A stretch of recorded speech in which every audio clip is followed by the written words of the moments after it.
All right. Am I coming through live? I can't tell. It's not loading up the stream for me for some reason. I had to use an old thumbnail. Sorry about that. Okay, there we go. All right, I think we're live. Okay, so we're gonna go back to good old. I'll try to find something different if we can. I'll figure something out on OVW. But anyway, we're picking up where we left off last Friday, which actually was May 2nd. And this show, though, is from May 2nd, 1987. So here we go.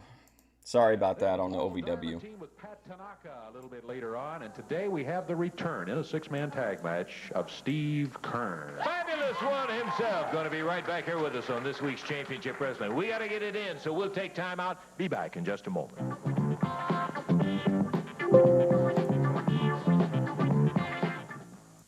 It's done, Alan West, 1, 2. Oh, look who's back. Shit. Hi, we're about ready to go here with our opening bout. David Haskins already in the ring with... Yeah. It could have honestly been the thing that sucks about getting a stream suspended is that they won't tell you. Like, it doesn't say until they process the video and then you'll know. But by that point, it's like, okay. Here comes the Hunter. I guess we better pause for a moment since he's in the bout. So good today, Lance Russell. I've proven to everybody nationwide that Bambi is my woman, and she has proven to everybody when I took Alan West and she strapped him like the dog that he is. So Alan West, yeah, Bambi, it's been a while. Up. She is my woman, Lance Russell, and I defeated Alan West 1, 2, 3. I also proved look at that outfit. Man, ain't that right, baby?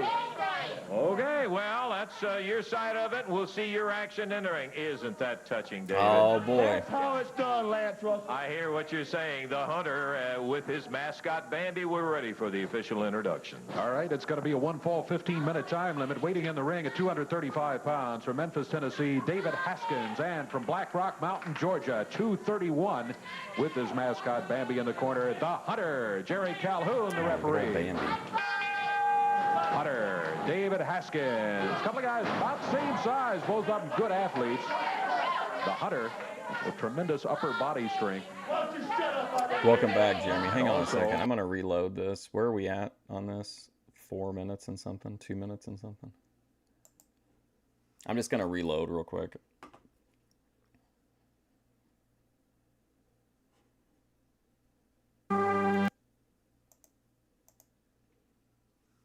Jerry Calhoun, the referee. Hunter, David Haskins. A couple of guys about the same size, both of them good athletes. The Hunter with tremendous upper body strength. Sorry about that. And also with Bambi in the corner. And Hunter can deny it all he wants to, and he has and will. But Bambi gets involved in the match. Hey, we got it on tape. Yes, sir. I don't care what he says about it. We know exactly what happened. So look out, David. Haskins with a drop kick. Didn't get a real good one, but good enough, by golly. And he got the Hunter down on the mat, a bar on the left arm, and the Hunter finds himself in trouble here at the hands of David Haskins. Hunter, once again, as Haskins slips up very tight with that arm bar, and he's taken over but holds on to it. Boy, he had himself a handful of arm. Held on to it as the Hunter made a good move, but it wasn't good enough. Okay, so here's an idea. What if you upload like a private version of one of these versions of the videos, right? Like of that OVW, and YouTube will process it, and then you don't post it, but it'll process it. It'll show you any copyright issues, and then if you can just go in and remove the music or the bumper music or small parts of it, then in theory, if you do that and then it clears the copyright checks, you should be able to bring it in on a live stream, right? But then I've got to go in on every episode. You know what I mean? But I think that would work in theory. Now the referee calls for a break as the Hunter was under the rope. And they circle, ready to go, center of the ring. Hunter backs Haskins onto the ropes. Referee's right there. Wants him off the ropes, back in the middle of the ring. Called for a break. You saw what the Hunter did. He went firing to the right hand there on Haskins. Haskins.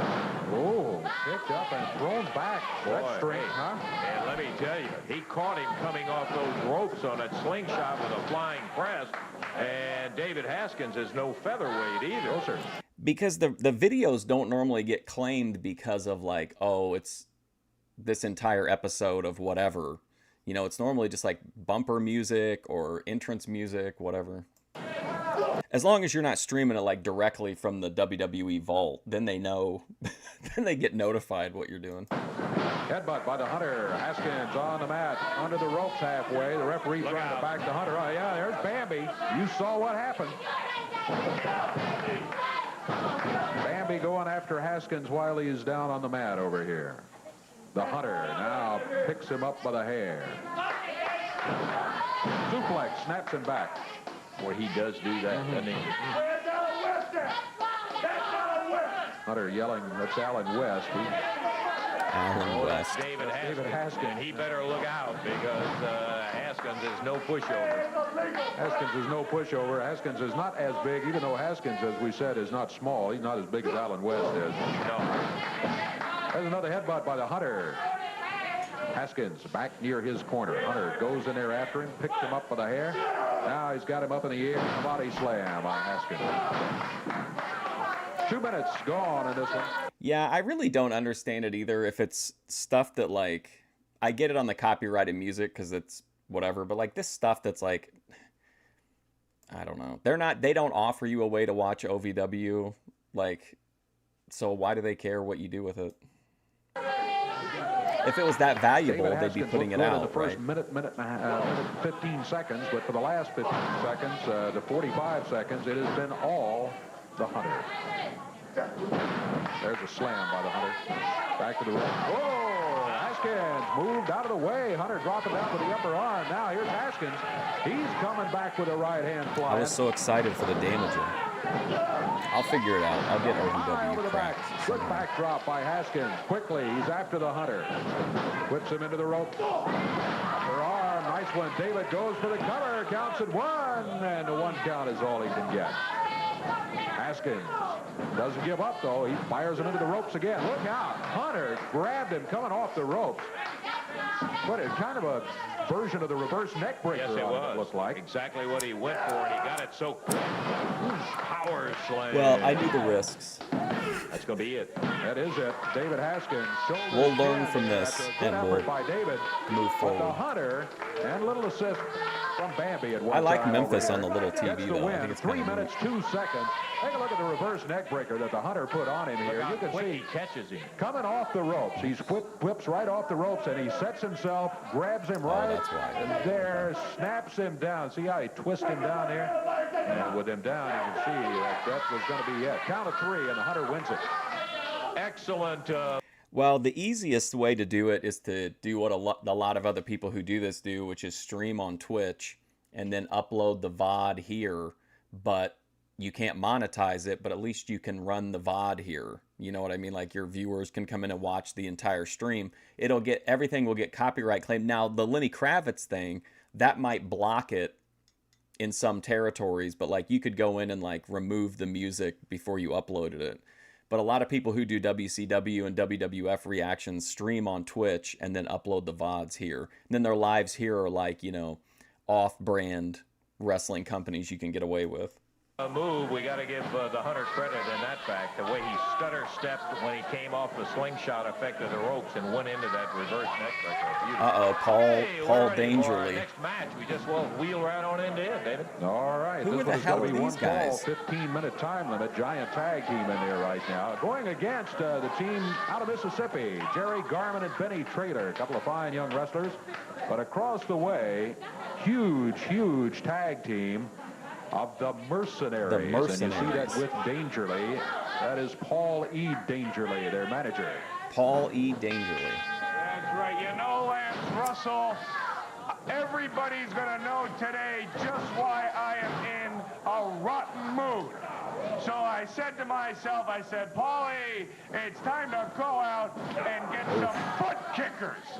These are my butt kickers, Lance Russell. And not only can they do damage like no other tag team I've ever seen, but they also currently hold the International Tag Team Champions. And even you, Lance Russell, have to be impressed with them. Well, of course, that's a prestigious title, no question about it. They are a couple of guys who appear to me to be not necessarily the greatest finesse wrestlers in the world, but brother, they got the size and the brute strength to get it done. Well, as I said, Lance, they're not really wrestlers in the classic sense of the word.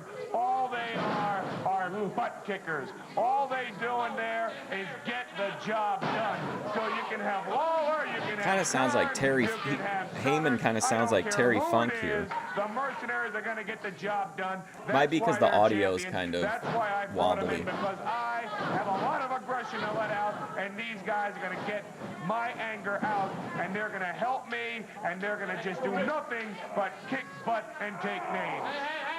Up in the air is Benny Trailer. Wow. Oh. Coming off. It was nice.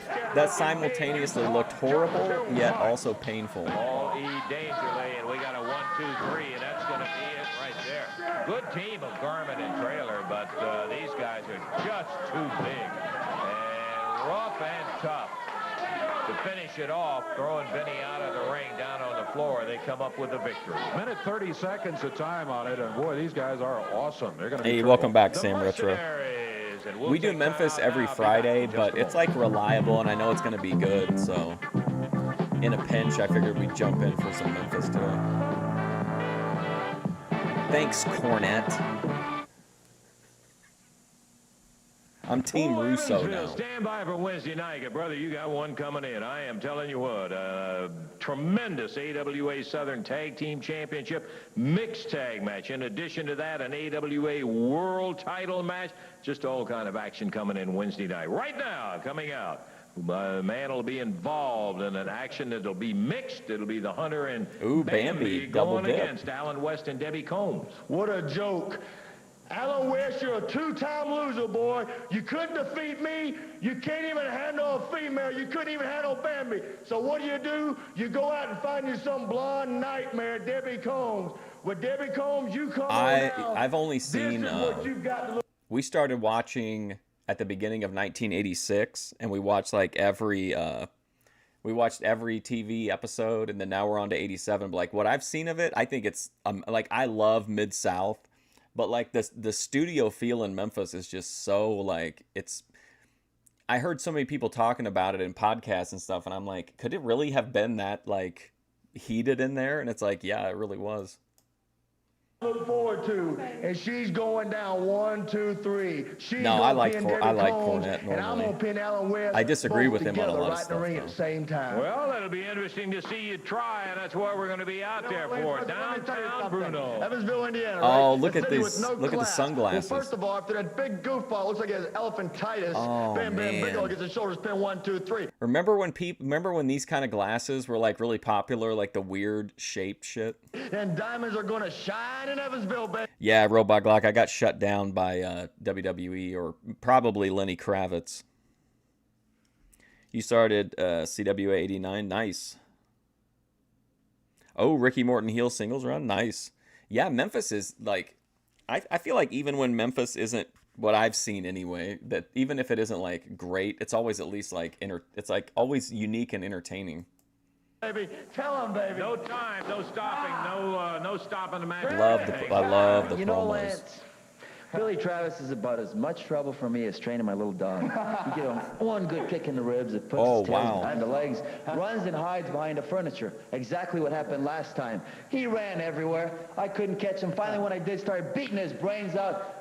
They count us out. Well, baby, this time, no time limit, no DQ, no stopping for nothing. I could take you up on the balcony, throw you down, you splatter down like a pancake, beat you some more until they carry you out in a stretcher, or maybe even a coffin, Billy Travis. You're finished in Evansville, brother.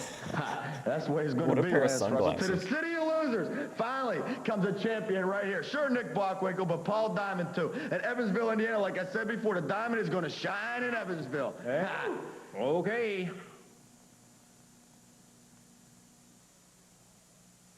Yeah, we've had a few of them come down, but they came down because of Jeff Jarrett, kind of Anthem TNA suspended a few of them early on. I think it's been a while though.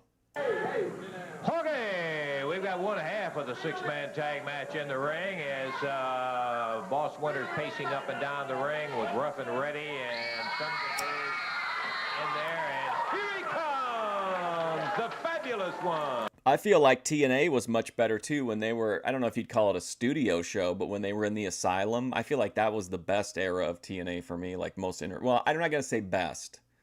Not like the best in ring, but it's like the most entertaining. Like I could go back and rewatch the asylum like the asylum run every few years probably.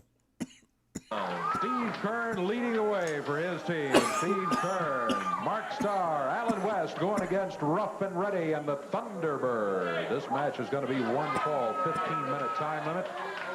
Total weight of Steve Kern, Mark Starr, Alan West coming in there 713 pounds. Across the way, 703. Steve Kerr, Mark Starr, and Alan West. Winners in the corner of Rough and Ready and the Thunderbird. I can feel the excitement, but I'm not sure what the excitement is because of the man on the other side of the ring, or the men on the other side of the ring. Well, that's quite a good-looking team over there with Kern and joined by Lance is on it again, praising people's physical appearance. Also Floridian. Mark and Steve both out of Tampa, Florida. And the man from Zuma Beach in there right now, big Alan West. Alan weighs in at about 250. The Thunderbird is very large. Literally like Punk. Under the mask, Alan West. Punk is in that era of TNA. Over to the corner, the tag is made. And Eric Mark Watts Starr will be had a coming big in. run. Starr drops down. Goes to work on the Thunderbird.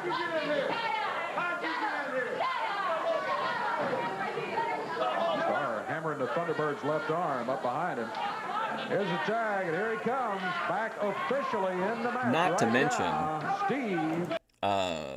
What's her name? Lollipop. Lollipop was one of my favorite parts of the asylum. Kern. Thunderbird over to the corner, makes the tag. Ruff will be coming in. Team are Rough and Ready. Steve Kern. Steve Kern. Well, look at that. He wrote a great Round book. behind, and Ruff down on the mat. What is he doing?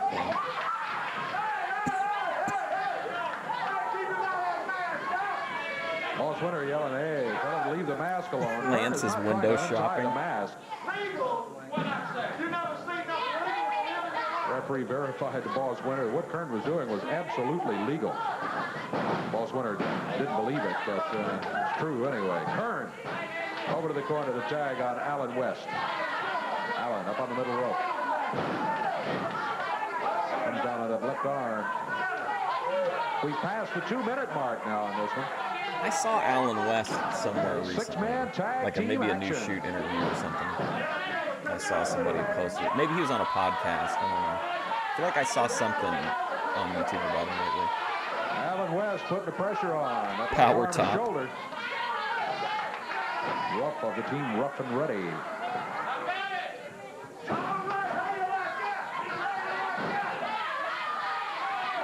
Look at West.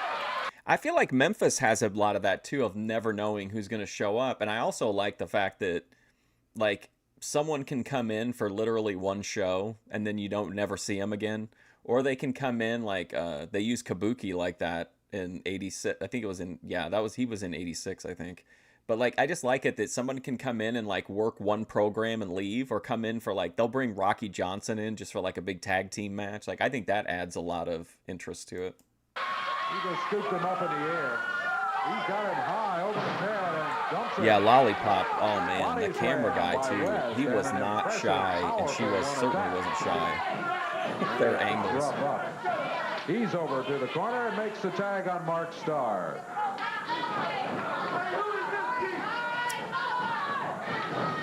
Wow, what a drop kick he got on him. He had him coming off the ropes. He got right up in the air and popped him hard with a drop kick. Now back to work on the left arm. They've kept the pressure on Ruff's left arm the entire time he's been in there. Mark Starr. There's that manager for Rough and Ready that we never get to meet. Ruff with a side headlock. Starr puts him into the ropes. Steve Kern, there when he comes off. Here's a cover. 1, 2, and 3. Help was on the way, but it didn't get there in time. And Ruff is pinned by Steve Kern. 3 minutes, 41 seconds of time. Okay, Can we get a lollipop big win dark with a side of the six-man ring? tag for Steve Kern and company, and we're going to be back in just a moment.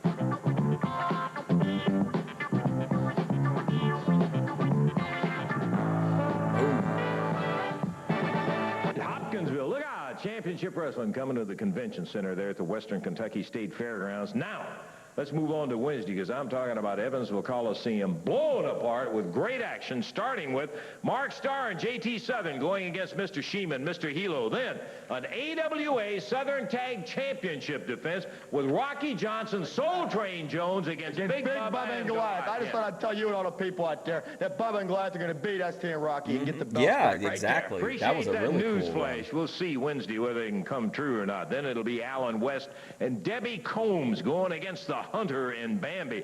No time, no disqualification, no stopping the match with Billy Travis and Paul. I just like the territory era for like many reasons, but especially because like most of the time like people would rotate in and out, so like there was always somebody new coming in.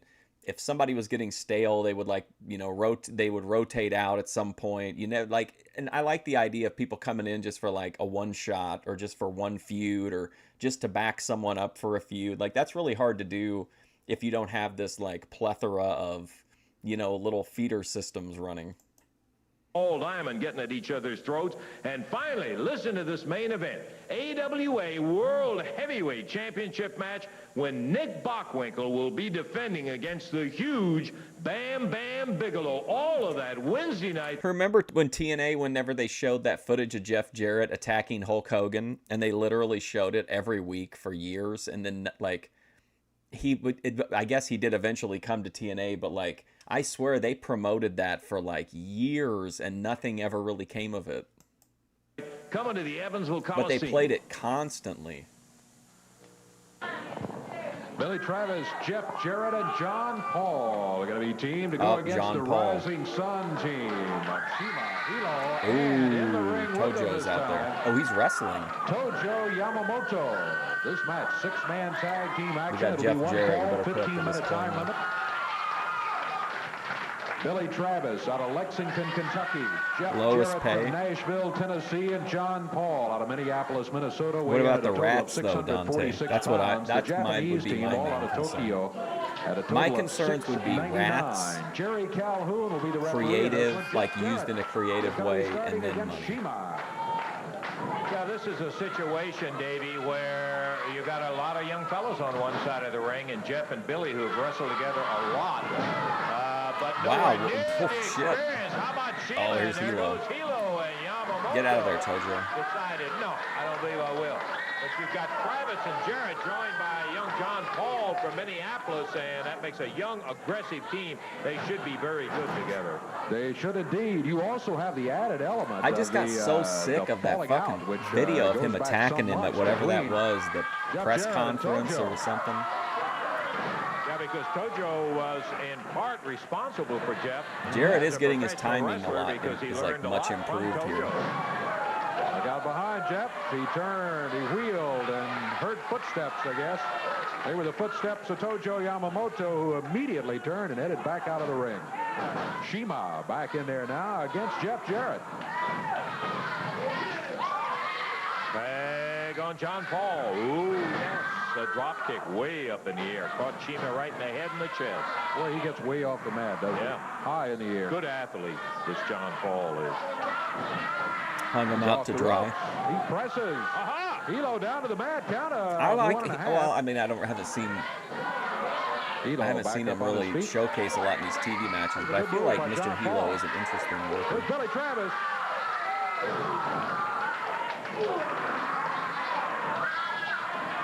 Travis back into the turnbuckle. Questionable things with questionable rules. There you go. Popping him with a chop. Rats are what it's all A about. reverse whip by Billy Travis.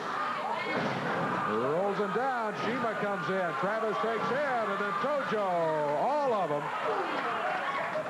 Billy fired up and really going at it. Slams the head if Yeah, I Hilo mean, and that's Tojo true. together, I guess if you've got a chance, if Hulk Hogan is willing to shoot an angle with you, even if you know it's never going to pay off, at least it's footage of Hogan to put on your TV show. tag back again to John Paul.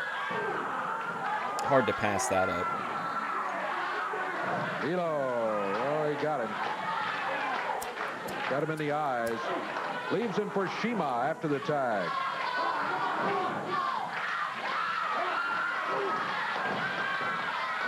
John Paul not only being worked over by Shima, Rat now life. Hilo, but also a long way from his corner. Whip into the rope. Hilo hopped him with a chop. 2.5 minutes gone in this match. Hilo makes the tag, and Shima will be coming back in. John Paul fired into the ropes. Oh, for sure. Oh, I am so sorry. Oh, my God. Oh, jeez. Well, Burton is doing what? Okay, hang to be on. quite Sorry. honest, I do that so much. It's outrageous. Okay, here we go. Sorry about that. John Paul. But I think Hogan would say, I think it's Sun Tzu that says a promise, or what is it? A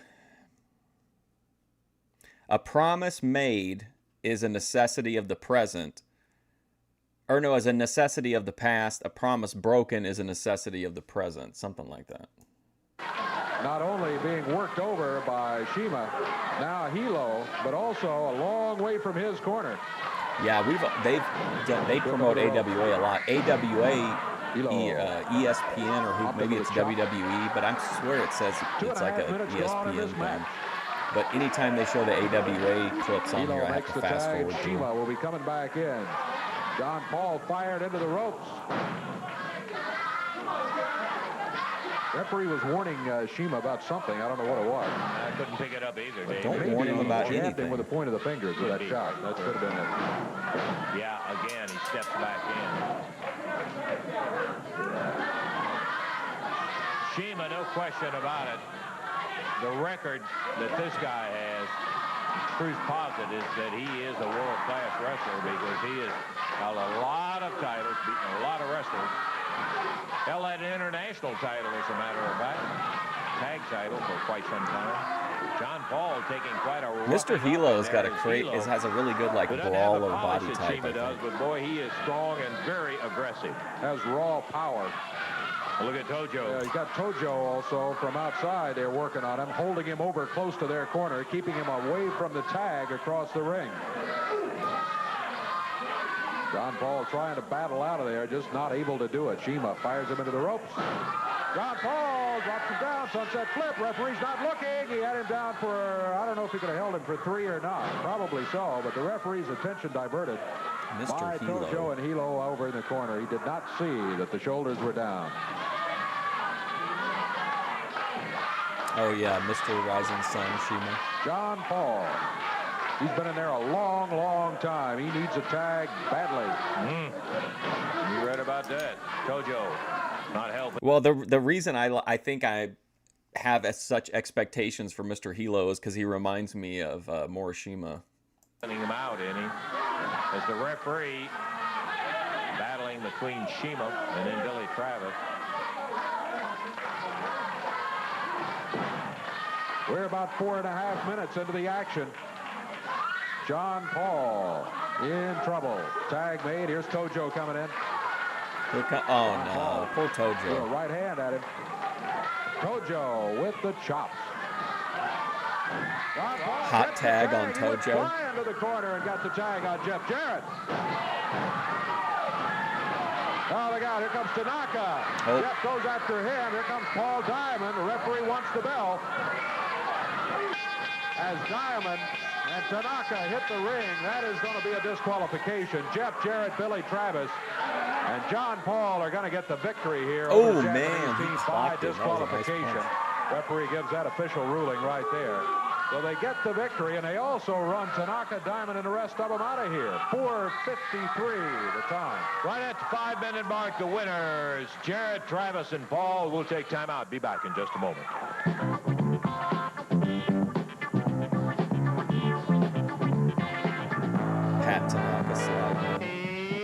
in the ring, ready to go with the 6th man, Davey. This one should be a good one right here. We've got Jim Jamison and Ron Nations on one side of the ring. Jamison out of Memphis, Ron Nations out of Jackson, Mississippi. Total weight 436 pounds. Which Tennessee right promotion was the Pat highest Tanaka, paid? His partner, I have Paul no idea. Diamond. This match is going to be one fall, 15-minute time limit.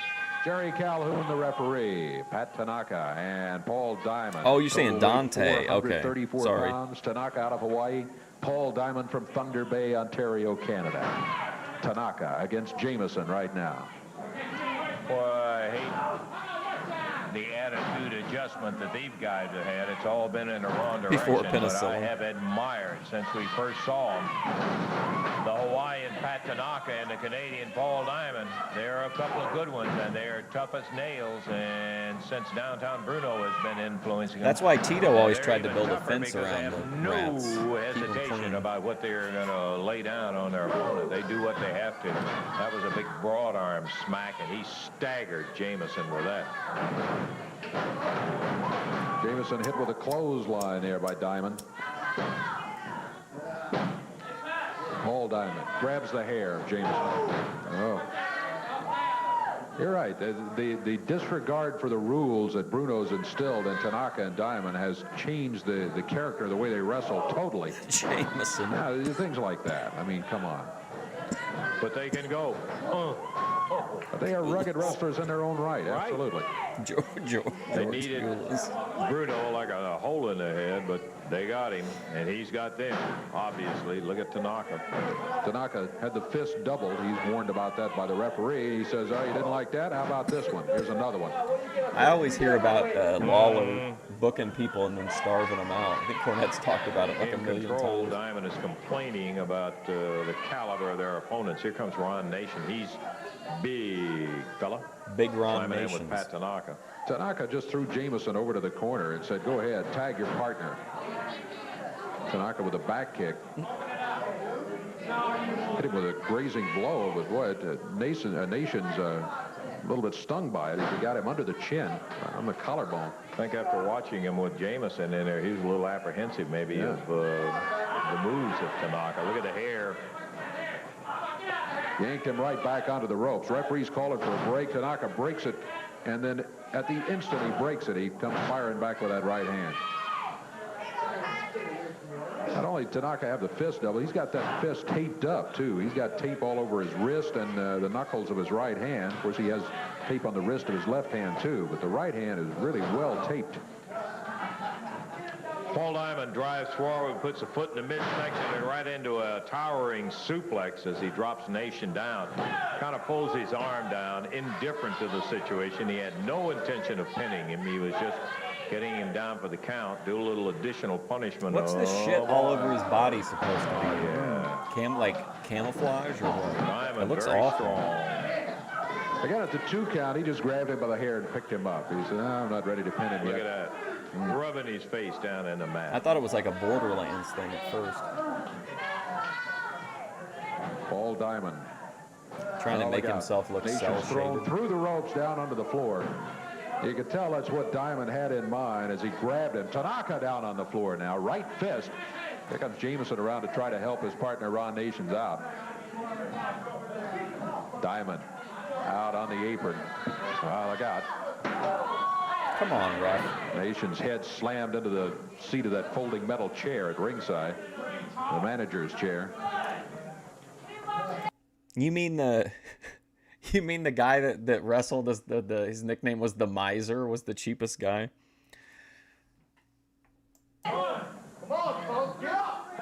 Nations and I love hearing stories about like how cheap wrestlers are. Jamison just, I'm afraid, overmatched here today. Yeah. Especially like the feud between King Kong Bundy and Honky Tonk Man over who was the worst tipper, that like played out as they took shots at each other on shoot interviews. No question about that. Diamond and Pat Tanaka. Tanaka, too much. Rambo styling for the Vietnam vets. We're 4 minutes into the action now. 15 minutes the overall time limit, and Diamond and Tanaka just pretty well using this for a workout at this point. Paul Diamond. What's up, Avery? Conversation when you talk to him about pulling the mask off, turning his back on a partner, and pulling a mask off for the money that Downtown Bruno put up as a bounty on it. He will come back at it and tell you, hey, I'm the one who is doing the right thing. Once again, Tanaka breaks a count at 2.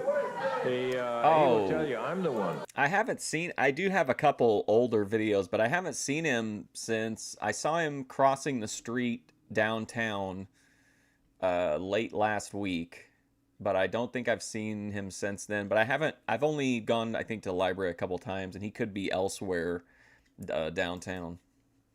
Everybody knew that it was Travis. They had an agreement. He would leave town, came back under the mask and all. He said, I don't think that's fair, and that's the reason that I pulled the mask off. But I can get Goose content like otherwise. I can't guarantee that it's the patrolman, because he's downtown and most of the other geese are in other are like closer to the water. The money. Hey, do you remember the day? He's way away from like, first thing on his mind. Where's the money? Where's the money? Where's the money? Yeah. And also, he grabbed that money and got out of here, too, and the money hasn't been seen since. So. And he was then sitting in limbo because he had a lot of enemies on one side of the ring, and on the other side, he and Tanaka were vying over who was going to get the $5,000 and all.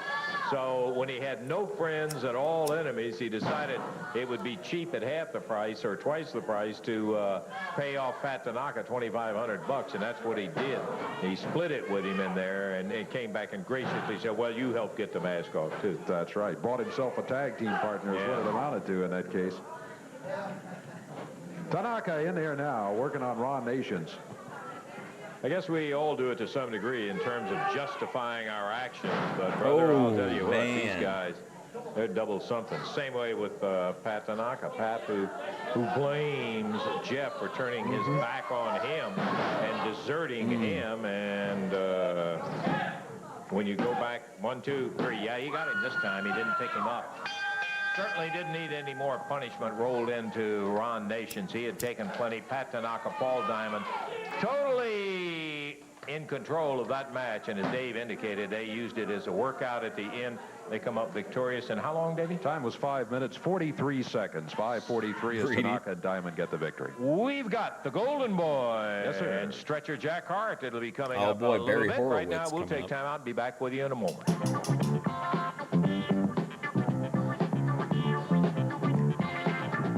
No way they show it, though, right? Yeah, that was pretty bad. Going to be interesting AWA Southern Tag Title match when Rocky Johnson, Soul Train, defend against the former champs Big Bubba and the Mighty Goliath. Mixed tag match. The Hunter. So and is Bambi Bubba a against heel Alan again? West and Debbie Combs. I'll get to that in just a moment. Billy Travis and Paul Diamond, an AWA World Heavyweight Championship match when Nick Bockwinkel will be defending against the awesome Bam Bam Bigelow. Let's get Alan West in here. Talk a little bit about that match coming up with the Hunter and Bambi. Well, I'll tell you, Lance, last week, Bambi interfered for the last time. I came within inches of hitting a girl for the first time in my life. Yeah, right. I wasn't brought up that way, Lance. I restrained myself, but I did something about it. I got me a partner, Miss Debbie Combs. Debbie and Combs. Let me tell you, Bambi, you interfere this time, Debbie's going to take you apart. And Hunter, you know what I can do to you. I'm going to pin you 1, 2, 3. Okay, the Hunter, Bambi, it's Alan and Debbie Combs. Billy. Oh boy, from worst to coming worst. Up here where it's going to be no stop and no disqualification. I mean, you're going to be in there with Paul Diamond to the end. You know, Lance, who said life was going to be easy? And I got to hand it to Paul Diamond. He's a good wrestler. He's one of the best wrestlers I've ever wrestled in my life. I'm not saying I'm the best wrestler in the world, but Paul Diamond, I know I can beat you. The people seen you run last week in Evansville, but I'm not only going to beat you in Evansville, I'm going to hurt you and hurt you bad, because you've talked about me and you talked about my family. You cost me a lot of money. I'm going to take it out on you in Evansville. You got the big thing in your heart, partner, when you know that you can beat Paul Diamond. That's what it's going to take when it's a no-stopping match, because you got to reach way down and pull it out and go. What's up, Thomas White? Tell you, we just got so many good matches. Evansville Wednesday night at the Coliseum. I still can't thinking about that AWA World Heavyweight. You may see a new champion, Bam Bam and Nick Bockwinkel. I mean, that's not a bad match. Honestly, Bam Bam Bigelow against Nick Bockwinkel, very interesting. We have another big tag match coming up. We'll be seeing the Golden Boy, Chick Donovan, who won the International Heavyweight Championship from Soul Train. Well, I keep hearing that Billy Travis is like way better I think it was kind of a as stunning the thing, 'cause heel, Soul so Train I'm was on looking such a forward to roll. it. He did have a, he International was very Heavyweight Cheeky Boy came right along. Kenny bam, and won it. Omega-esque in And that he'll be interview. teamed with stretcher Jack Hart, who is making an impression on several of the guys he's been going against. They'll be teamed up. We'll have that tag match coming up in just a moment. Talking about guys popping on the scene. Talk about and guys at the time popping that they off. popped on the scene, I'm not so certain that everybody was convinced that they were really as good as they said. What an exciting, good-looking young They team. really do, Shawn seriously. Michaels and Marty Jannetty, who are the... We always watch this guy uploaded all of the, like, they're all filmed from the Evansville feed. So, like, we always get the Evansville cards. And, man, Evansville was just always stacked, it seems like. Currently, the AWA World Tag Team Champions. We got a little video on them, and we had them here not too long ago around the area. We hope to get them back sometime. And, boy, if you get a chance and you ever get a chance to see these guys, you got to get out and see them live because they are really exciting. Here they are, the World Tag Champions, Shawn Michaels, Marty Jannetty. Whoever owns AWA now. That's what got us last time. Not only that, they, as you mentioned, they have the World Tag Team titles. We got some Sorry highlights about of the match that. in which they won the World Tag titles. They were going against the team of Doug Summers and Buddy Rose, Sherry Martel, who a lot of the fans around she here was in the remembers corner their with them, yeah. And here's some highlights as the Midnight Rockers got the belts. Become the champs. And speaking of tag teams, coming out right now. I thought that was Shawn Michaels in the preview image. Chick Donovan is back. The Golden Boy, Chick Donovan, Stretcher, Jack And Hart, Barry Horowitz. and Paul E. You want to Dangerly. talk about title changes? You want to show title changes, Lance Russell? Let's show the night that the Golden Boy... Unbelievable Keno.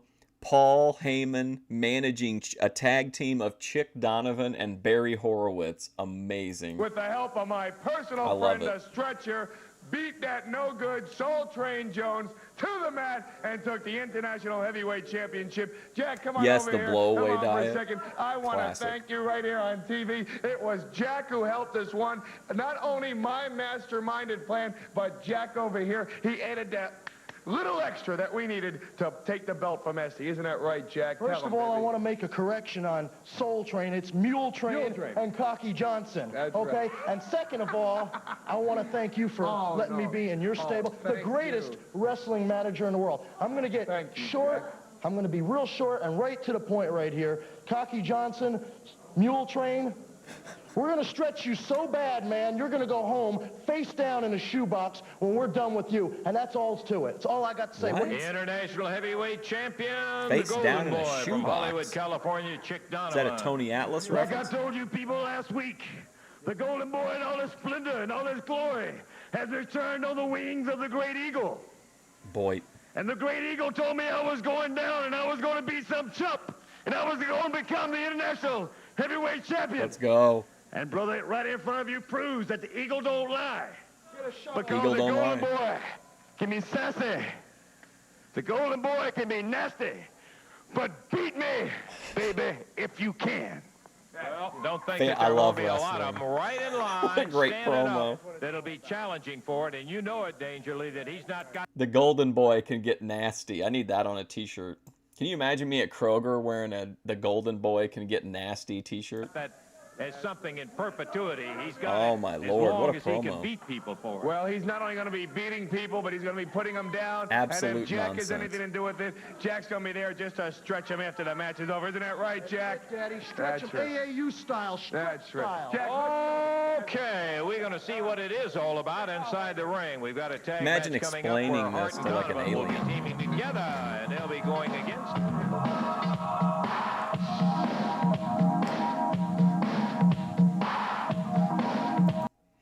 Let me mute part of it. I'm so paranoid now.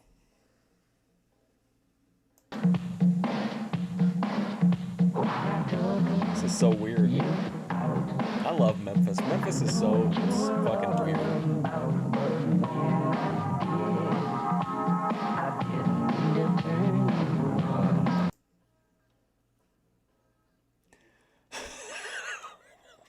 Why does he need this big Oh, intro like this.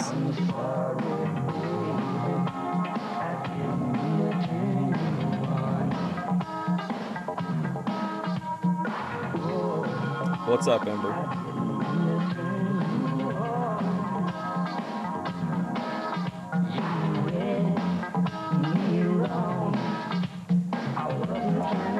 I mean, this is indulgent. Am I wrong? Like, it's great, but holy shit. Well,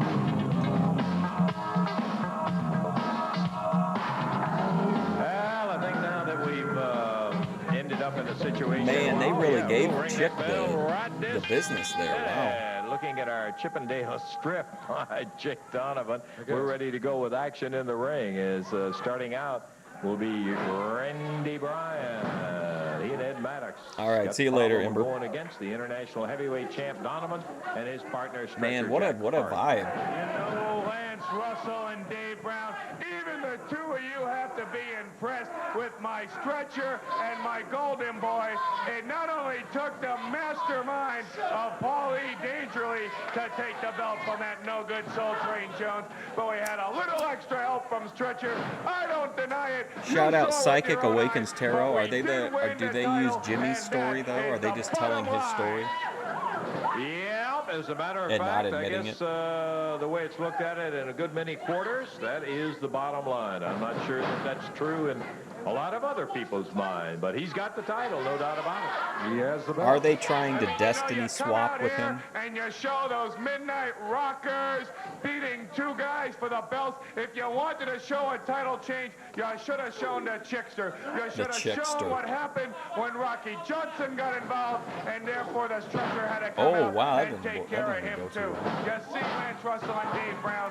This is what professional wrestling is all about. And don't worry about that attempted sunset flip. Even my guys sometimes go down for a count, but they never go down for 1, 2, 3. It's always my guys' hands who are being raised.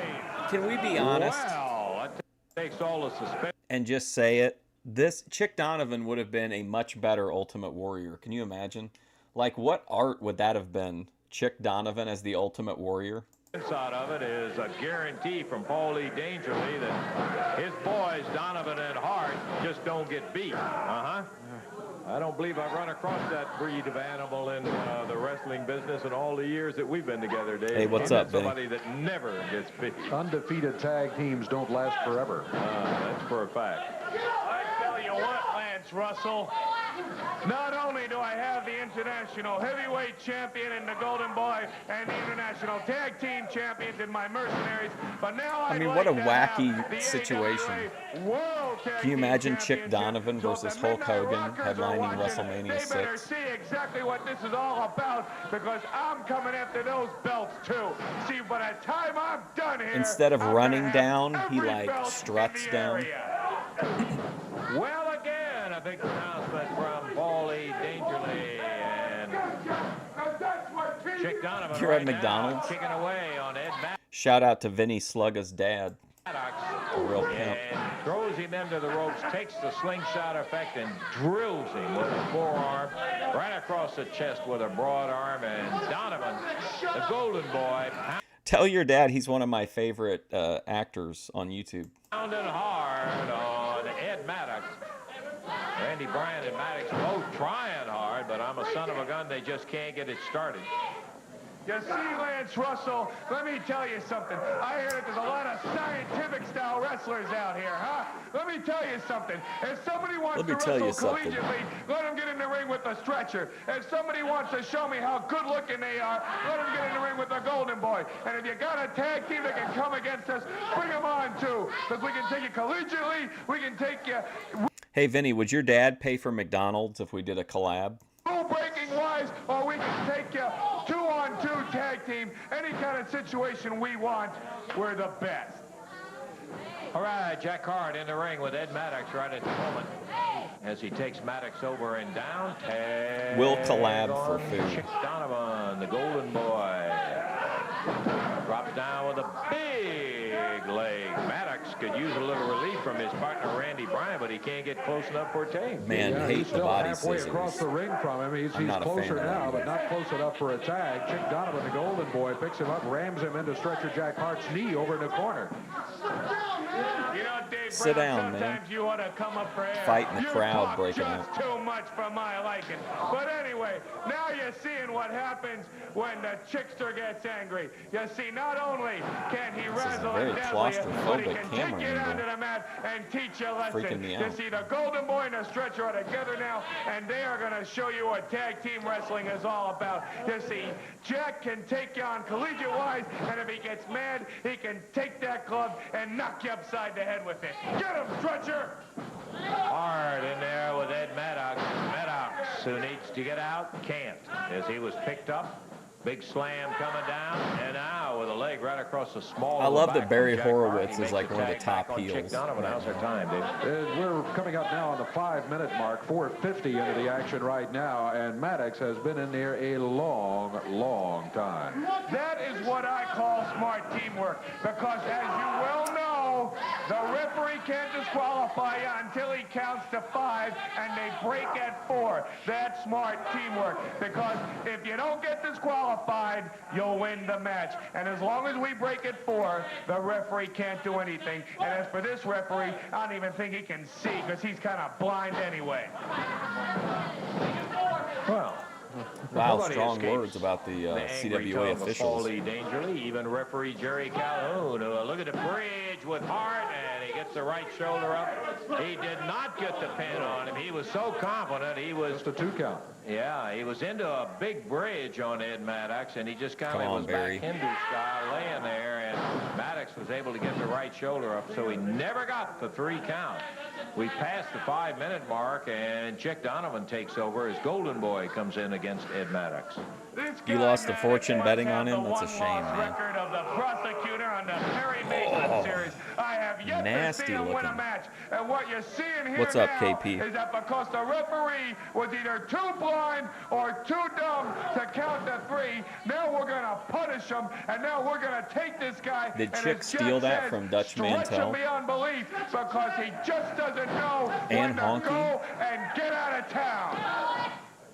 2, and I believe that is it. I don't care for that as his finish. I feel like he should do like a big power move. Thank you, Paul Dangerly, the manager of it. I'm sorry, Dave, I couldn't hear what Dangerly hollered in my ear.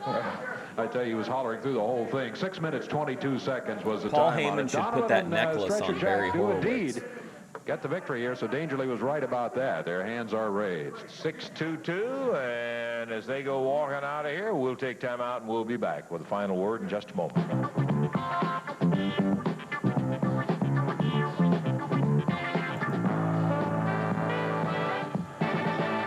We have seen on championship wrestling upsets do occur from time to didn't we? time, and Yeah, that's we why really you have the match right here in the ring. But Donovan and Stretcher Jack Hart with Dangerly over here running his mouth. We'll say this: he didn't interfere in the match. He was over here running his mouth all the time. That's one thing about him being over here, whether it's Dangerly or Bruno or whoever it is, at least they can't reach the ring and interfere What a with the great son of a run gun by when they're over Bruno here in drumming Memphis. our My God, he's been drums around off for the like a net. What else year we now, have today, probably. David? Well, the opening Well, match today, probably we had the not, Hunter but it going seems against like it. David Haskins. Haskins gave him quite a battle in here. I was impressed with David Haskins early in the match. Then the Hunter took control. A couple of strong guys there, and the Hunter wins it in just over 3 minutes. Mercenaries, huge tag team. They'll go over 300 pounds each, I think. They're just huge wrestlers coming in, wrestling under the mask. We saw them today. Paul Dangerly is in their corner. The Mercenaries. Going against Jerry Garman and Benny Traylor. And there again, it was just too much experience, too much size for the Mercenaries, who got the victory in a minute and a half. At Mercenary number. You know what, though? I actually am not too mad about if the OVW stream was gonna, like, if it was gonna get taken down. I'm glad it got taken down quick, because now we can get through like full episodes of Memphis instead of like having to piece something together. The taller, the one that's a little bit thinner, that's hard to say. Or Slightly just the slightly degraded thinner. VHS too. He's got a little wrestling finesse and all. Boy, that I'm sure these were #1, ripped from club you, the beat guy's you, just VHS knock you right collection. through the mat, bam, bam, bam, and then love to do it again. He's just like a bulldozer. Yeah. You just turn him loose and he goes. And Al no Green, finesse. does that name The ring a Samoan bell? Bull, man, There we reminds go, me of another him. Al Oh. Green. Steve great Kern wrestler. back here today, the last of the fabulous ones. He says, fabulous one, Steve Last of the Kern with Mark fabulous Starr ones. and Alan West, and they put together a victory in a 6-man tag team match over the team of Rough and Ready and the Thunderbird. This one went about 3.5 minutes. Steve Kern is the man who ended up getting the pin. He got the pin on Rough of the team of Rough and Ready, and Kern, Starr, and Alan West very impressive in their match here today.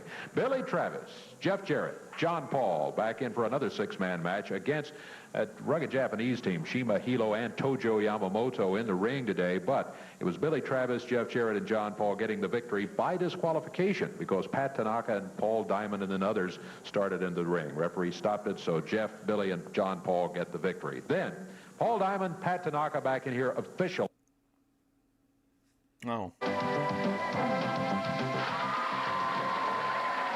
Hello again, everybody. Lance Russell and Okay, this is the immediately following episode, May 9th, 1987, CWA Championship Wrestling as seen by the Evansville, Indiana audience. Dave Brown. Television. Right along ringside, all ready to go with a sensational day of championship wrestling, David. Boy, I tell you what, we are going to be looking at Stretcher Jack Hart team with Chick Donovan in the opening match coming up in just a couple of minutes. Later on, international tag team titles will be on the line. That's a lot of Steve Chick Kern, Donovan Mark back to Starr back. defending against Paul Diamond and Pat Tanaka, Bruno in the corner. Let me interrupt you here to say, and I don't know because I haven't checked in the last few minutes. I heard that Dante's Game Room one time did the Eiffel Tower with Chick Donovan on one of the rats. But Steve got hurt a little earlier in the week in Tampa, Florida. I don't know if it's true. So, If that's the rumors last true time I or checked, not, he was though. not Not here. here? No, we'll Put face that on when hold it for the comes to- moment Yeah, there. just put it on hold. Later on today, Rocky Johnson, Soul Train Jones. Looks like a goodie. Oh, Virgil's back. Golly, I'll tell you what, we have highlights of what is one of the most important matches that's ever taken place, and I'm talking about the King and Austin Idol in a hair match. We've got some highlights of that in there, and it is something that I think you're going to want to see. In addition, we have, as Dave said, scheduled an International Tag Championship match.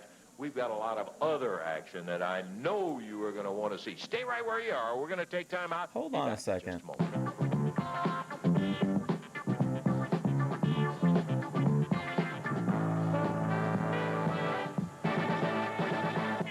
Oh, yeah. Hang on, I'm sorry. Hold on.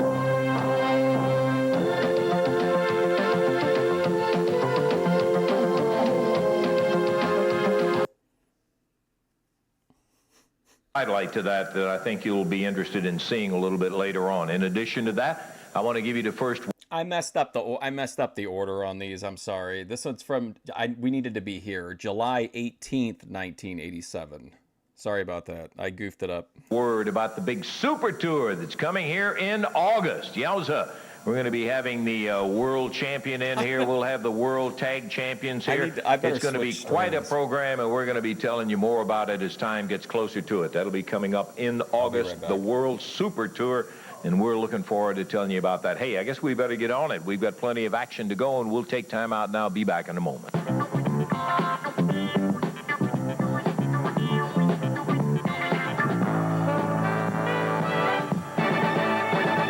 And ready to go with action. We'll be having well, I was going to say the Southern Heavyweight Champ. I don't know whether you've got the big news or not, but I think you will now.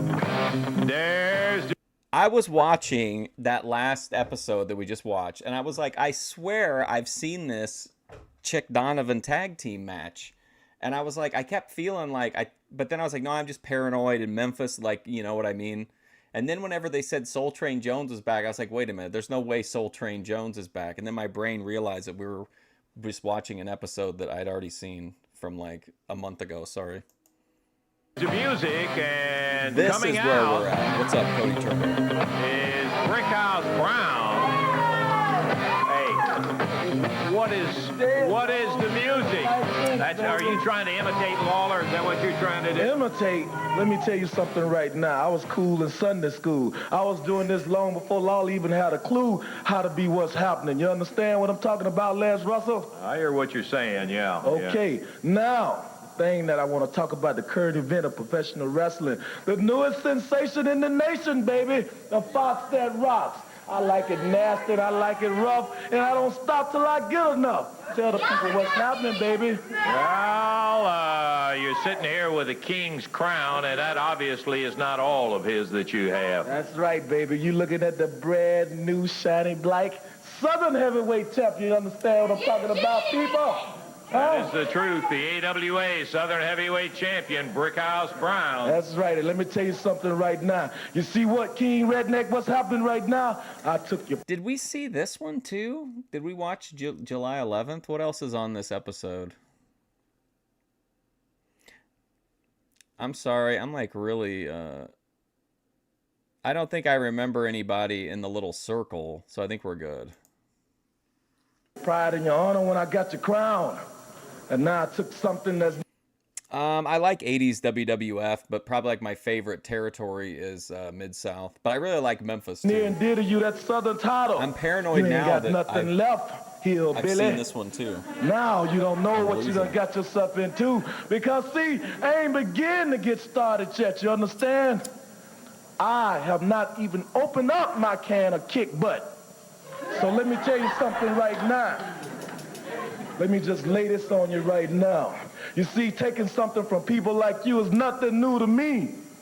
I used to wake up out of the projects and go to school and slap somebody like you upside the head to get my lunch money. And it looked like I'm still slapping somebody like Jarrett all upside his head because I got it all, baby. I am what's happening. Well, you got the first little battle. You got the title. But, friend, it's not going to be easy to keep it, and I hope you don't think it's going to be. Hey, let me tell you something right now, brother. When it's too much for that redneck, that comfy ATF, have we seen Billy this? Hick, Do you remember? it begins to be just right for me. You understand? Yeah. Well, we'll find that out as time goes Hey, let me along. tell you something right now, Steve. Last week I came out here. I told you people, I know what all of you want to see, huh? I know you'd like me to come out. Well, let me tell you something right now. I do a real good job for you. I want all you people to come out and support me and really... Well, he cut a great promo like this at the beginning of one of the episodes from last week. But I'm just like my high brain is just paranoid.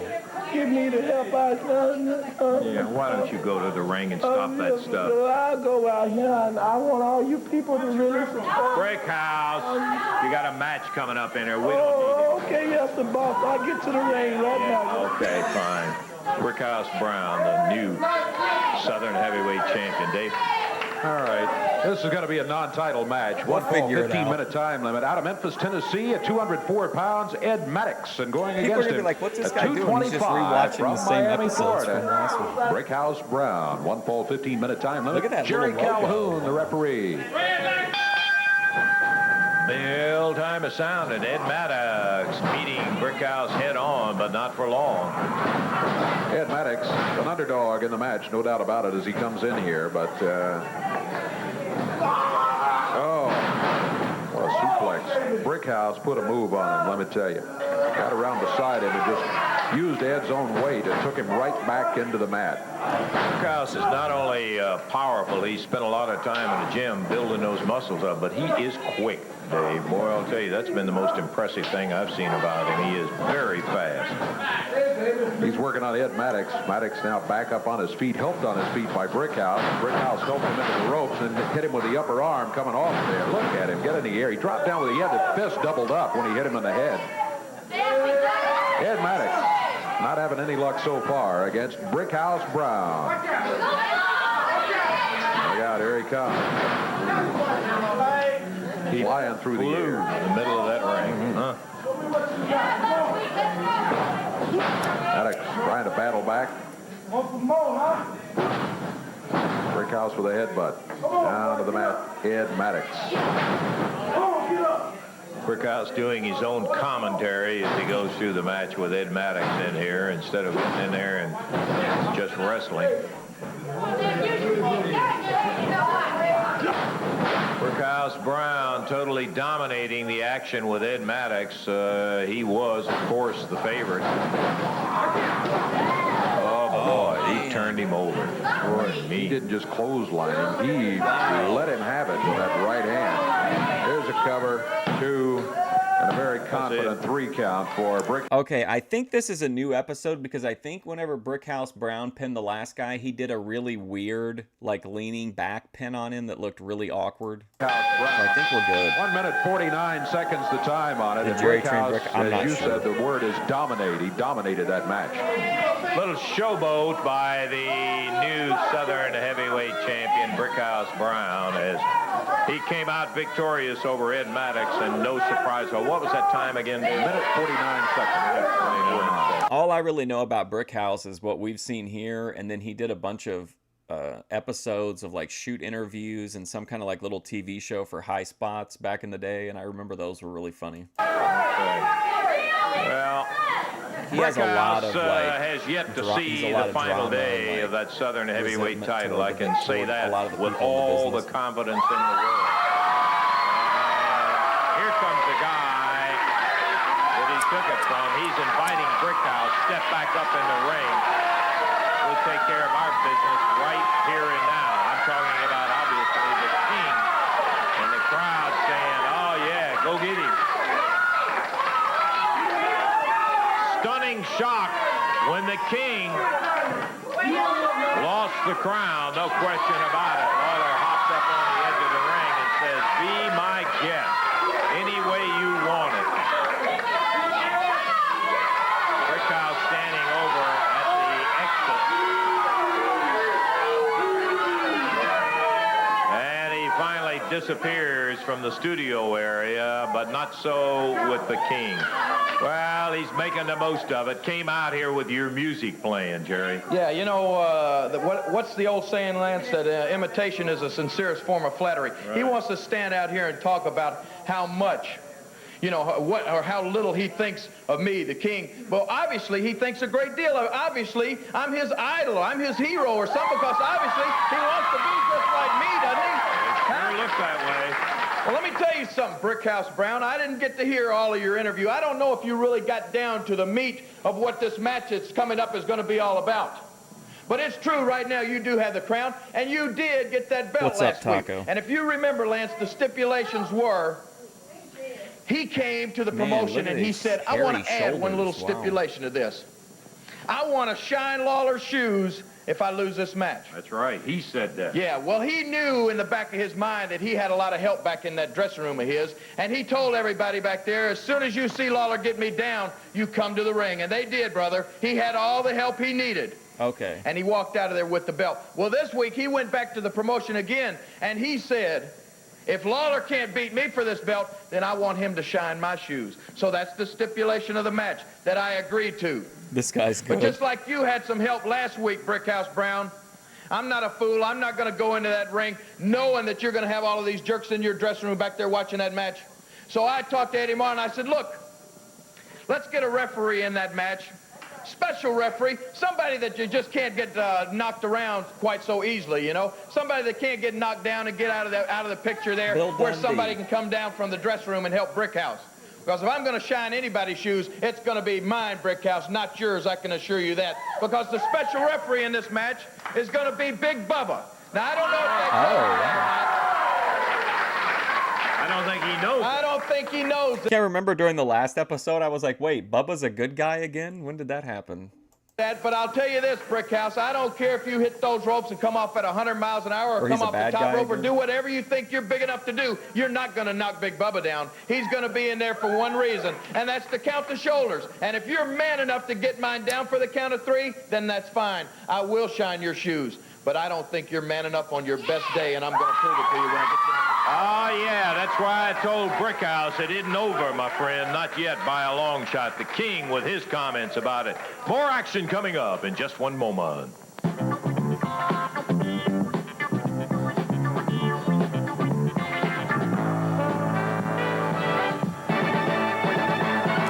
Forgot to... Oh, yeah, Evansville, get ready. Wednesday night, that Coliseum is going to be bubbling over, my friend, because, I mean, there's some double-odd action you won't forget. Lawler and Brickhouse in a main event that we'll be telling you about a little bit later on. And I got to also tell you that the U.S. Tag Team Champions, Steve Kern and Ron Simmons, will be right in Evansville to defend those titles against the Nasty Boy. Oh, no, we definitely didn't Evansville. see Yes, this. sir. Oh, my gosh. Wow. I'm so jazzed. You know how stupid you gotta be to sit on a tractor for 9 hours? You gotta have a frontal lobotomy, man. Yeah. You gotta be crazy. You dumb farmers don't know how much of a privilege it is to see the Nasty Boys live in Technicolor. You better kiss our feet when we come into that ring. You remember you're going for the U.S. We don't care what we're going for. We're just going to destroy them, and that's all that's to it, because we are class, and we are fly on the AWA, and we have it all. Well, I don't think they've ever seen Steve Kern in action. Downtown Bruno, you got enough of your own problems. Be careful. You know what? I don't have no problems. I got the Moondogs against Jeff Jarrett and Big Bubba. Let me tell you something. The Moondogs are the craziest and the baddest and the wildest tag team in professional wrestling. Here's Jeff Jarrett, a little goofball, Big Bubba, a big pig. Ain't no problem there. And prime time is going to be there in Evansville, Indiana, and they speak for themselves, Lance Russell. Well, I know they speak for themselves. You know, Lance Russell, there's three time. things wrong with Dundee and Johnson. Yeah, Pat, three things wrong with Dundee and Johnson now. One, they're washed up. We give them chance after chance. They couldn't beat us. So then, of course, George Barnes had to hit Pat Tanaka with the chair for them to win. Two, they're yellow-belly cowards. We asked for a rematch. What they say? Oh, no, you can't have a rematch. And three, they're very, very stupid. We asked for a martial arts match, and they agreed. Do you know what we got on our team? Look right here. The man himself, Pat Tanaka. That's right. Yeah, everybody thinks that Bruce Lee trained me. He didn't. I did. I trained Bruce Lee. You remember that. Yeah, okay. And when you step in the ring, Johnson, remember. I trained Bruce Lee. Okay, we right now have a videotape of a tag team match that took place between Pat Tanaka and Paul Diamond, Bill Dundee and Rocky Johnson. It took place in the Mid-South Coliseum in Memphis, Tennessee. The end of this match, people will get a chance to see hot-tempered Aussie George Barnes out there. You've got to stay tuned and see all of this. Let's take a look at the highlights on it. Big backdrop. Dundee down. Here's Rocky Johnson. Fired into the ring. Remember, this is a no disqualification match. Dundee and Johnson going after Diamond and Tanaka.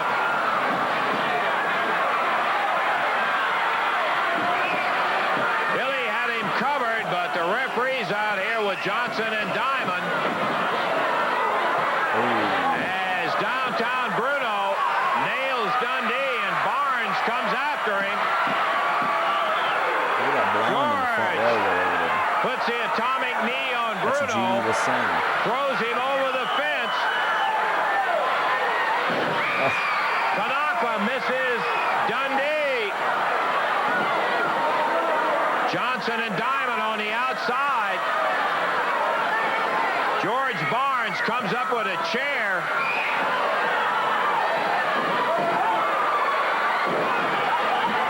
And nails Tanaka in the head. Barnes grabs the referee, throws him in. 1, 2, 3, and they got it. Typical Dundee. 9 minutes, 28 seconds. We have new international tag champion. King of the Rats. Bill Dundee and Rocky Johnson with a big assist from George Barnes. He's got the natural leader.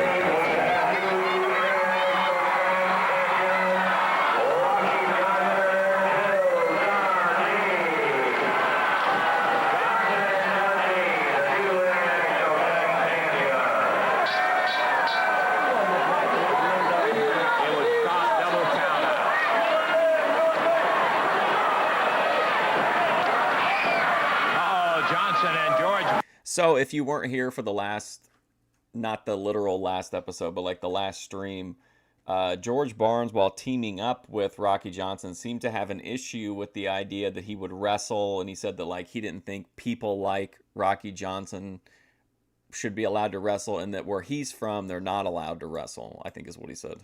Barnes getting into But then it just kind of like blew over. So I guess it's firing back up now. George felt like Rocky didn't do his share. Barnes he has always been a wild man. And now Dundee is acting as a peacemaker between Johnson and George Barnes.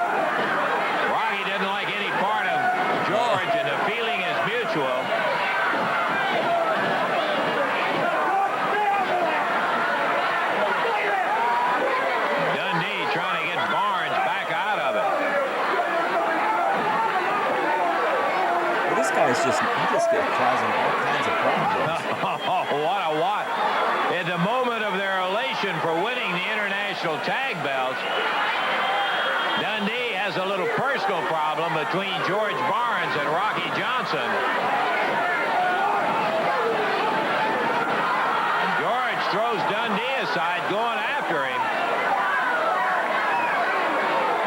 Dundee and Barnes have been Aussie pals since childhood.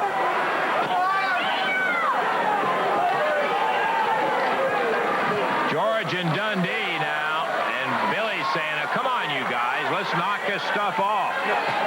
We won the belts, and that's what we came here for.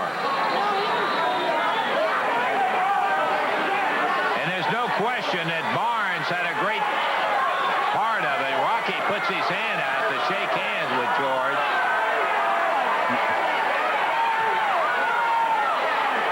And George just turns his back and says, forget it. And Dundee says, hey, come on, Rock. He's a little peculiar. So we've got new international champs, Dundee and Johnson. That was a situation that was kind of unusual in the fact that it took place immediately after this marvelous moment where they win the international tag belts, you know, and so that's the way you got to watch George. That's true. Okay. We're ready for the action to get underway here, and coming in, the superstar and Rocky Johnson. Dave? All right, this match is going to be one fall, 15-minute time limit. Introducing at a total weight of 453 pounds out of Memphis, Tennessee, Keith Robertson. And out of Skullbone, Tennessee, Rooster Cogburn. Going against him at a total of 489 from Washington, D.C., Rocky Johnson, the Soul Man. And from Australia, the superstar, Bill Dundee. One fall, 15-minute time limit. Coming over, we're going to ask him to sit down here. If you remember Poke Lady Misty that we watched on the last Boit Watch, she had only posted one video. She's posted another video now. It posted an hour ago. I had no views, but I did give it one view. George Barnes, Bill's buddy. Good day, George. I believe that's what Paul Hogan told us all to say. Good day, mate. Yeah, well, let me tell you something about Paul Hogan. If Paul Hogan was a fair dinkum Aussie, he wouldn't be in America wearing a cowboy hat, some thespian from Australia telling all you silly Americans to come to Australia, because if you want to know what a real Aussie is, if you want to know what a fair dinkum Aussie is, and do you know what fair dinkum means, Lance Russell? No, I really don't, George. Fair dinkum means true blue, true grit, true Australian, tough, rough, like Bill Dundee and like George Barnes. That's what a fair dinkum Aussie is. Not Paul Hogan, not some actor with a cowboy hat on. Yeah. So don't get that into your brain. He's a pretty popular fella, George. Well, you know, he might be popular with you silly Americans, but he's not too popular with me. Yeah, I gathered that. Okay, in the ring, Rooster Cogburn and Rocky Johnson. Boy, we've always said rock for a big guy, and you're talking 275. This guy, look at that. He is quick. For a guy that size, he is very quick. That's quite a move for a guy that big. Well, George. To me, Lance, that is just basic, everyday stuff that you'd learn in the kindergarten. They are holds that we learnt when we were 13 and 14 years of age. When Bill and I were at the gym, when we were kids at school, that is just basic moves. Now, if you want to see some decent moves, some decent holds, you'll wait till Dundee gets in the ring. That's when you'll see some moves. Wow. Rooster has true grit, yeah. I can understand, of course, you and Bill go back a long way. You're friends from a long way back. You'd be a little partial, but Rocky's no slouch. He's in there now with the much bigger of the two, Keith Robertson. Look at that. Wow. Hey. Okay.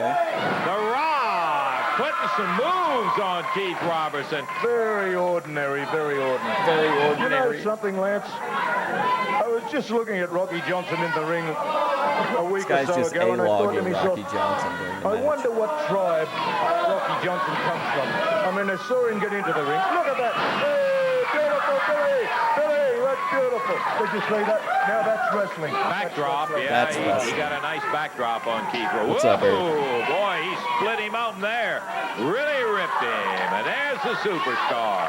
You know, and I was wondering about Rocky Johnson, about his tribe, because to me, if he had got in the ring with a boomerang, he would have looked just like those Aborigines we've got in Australia to go walkabout. And you know, Whoa, what? What made me think it was an Aborigine? No, I don't really know, George. I really think it was the way that he did a walkabout the other night when they had that title. If he hadn't gone on that walkabout, and I hadn't been man enough to get up there and help my old tag partner, they would not hold these belts today. You know, the real holder of these belts should be Bill Dundee and George Barnes, because it was Bill Dundee and George Barnes that won that match, not Rocky Johnson and Bill Dundee.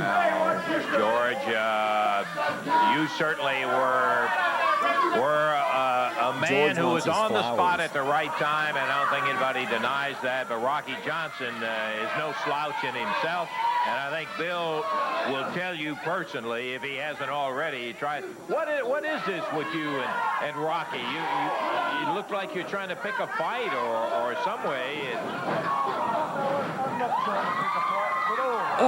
Wow. Not The bad. man just doesn't have what it Look takes. at that! What a drop kick! No, he just doesn't have what it takes. To me, he's just an ordinary wrestler. Got him with a punch. Nothing ordinary about that. A super drop kick and a pin, and Rocky Johnson, Bill Dundee, come out victorious over Cogburn and Robertson. They are the international tag champs, and they came through with a great victory. You heard some comments on commentary from George Barnes from the land down under in Australia. There they are. Going back to the dressing room, George, well, it's been real having you here as he goes walking off. We're going to take time out. We'll be back. He has got to be an unusual son of a gun, I'll tell you that.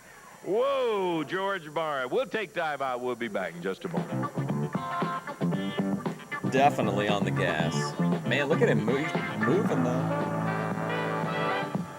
Where are you going to be? By golly, if you're around Owensboro, you're going to be at the Sports Center when Championship Wrestling comes into Owensboro Thursday, July the 23rd. Now, let's take a look at Wednesday night. Evansville, son of a gun, I love this card. George Barnes opens up against Rooster Cogburn. A Southern Tag title with Billy Travis and Mark Starr facing Don Bass and the Clone 328. A U.S. Tag Championship match when Steve Kern and his partner Ron Simmons defend against the Nasty Boys. And then the martial arts match where Diamond and Tanaka will be facing Rocky Johnson and Bill Dundee. A grudge match with the Moondogs going against Jeff Jarrett and Big Bubba. And the final bout, Brickhouse, Brown, Jerry the King Lawler.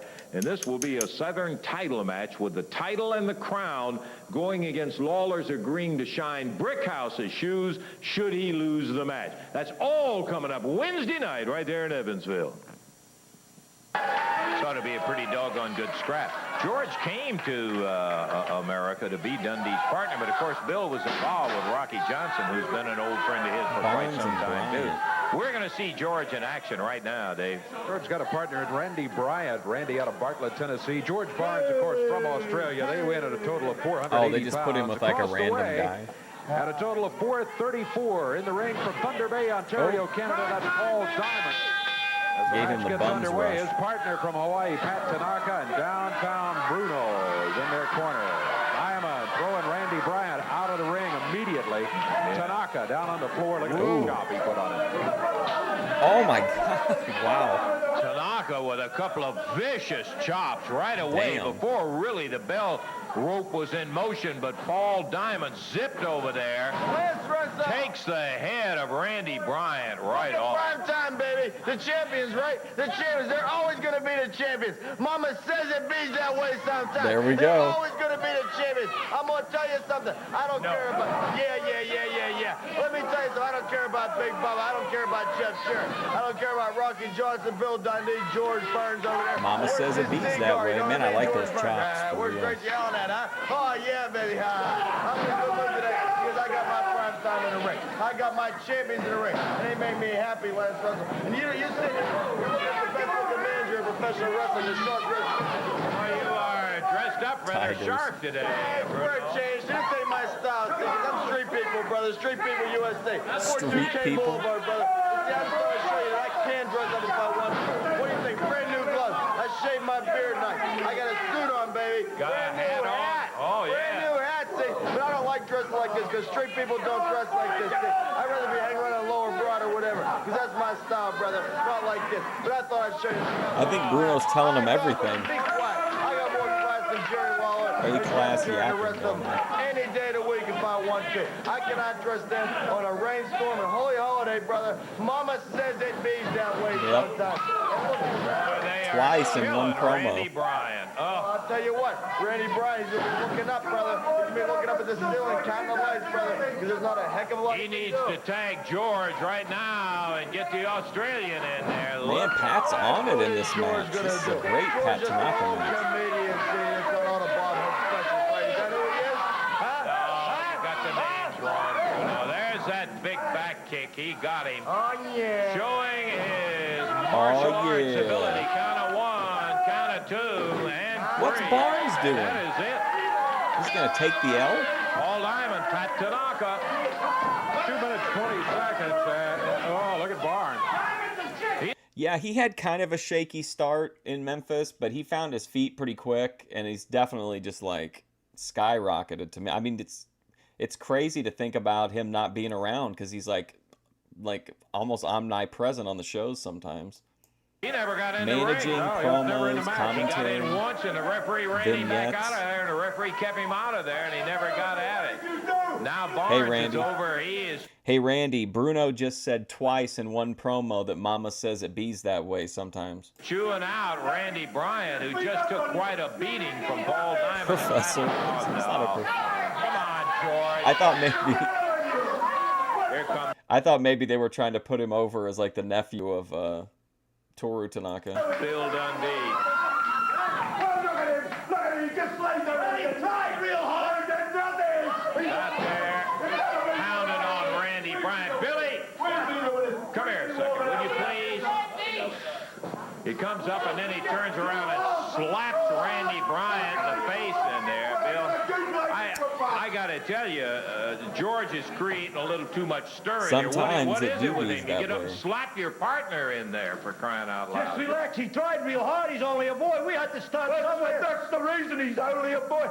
Bill, he's only a boy. If it had been you and me in there, we'd be walking out with our hands up. We wouldn't be going back. I wouldn't be going back with a loss. Well, just relax. It will be. But Rocky and I, as the tag team champions, we're going to defend them belts. It will be. I promise you. Now, let's Rocky and go. you. Rocky and you. It's always Rocky and you. You and that man Dingo. What's the Whoa! matter with you? What? What is it with you? Whoa, What is- where's what happened to Shabatoni? us? What happened to us? You guys are doing it.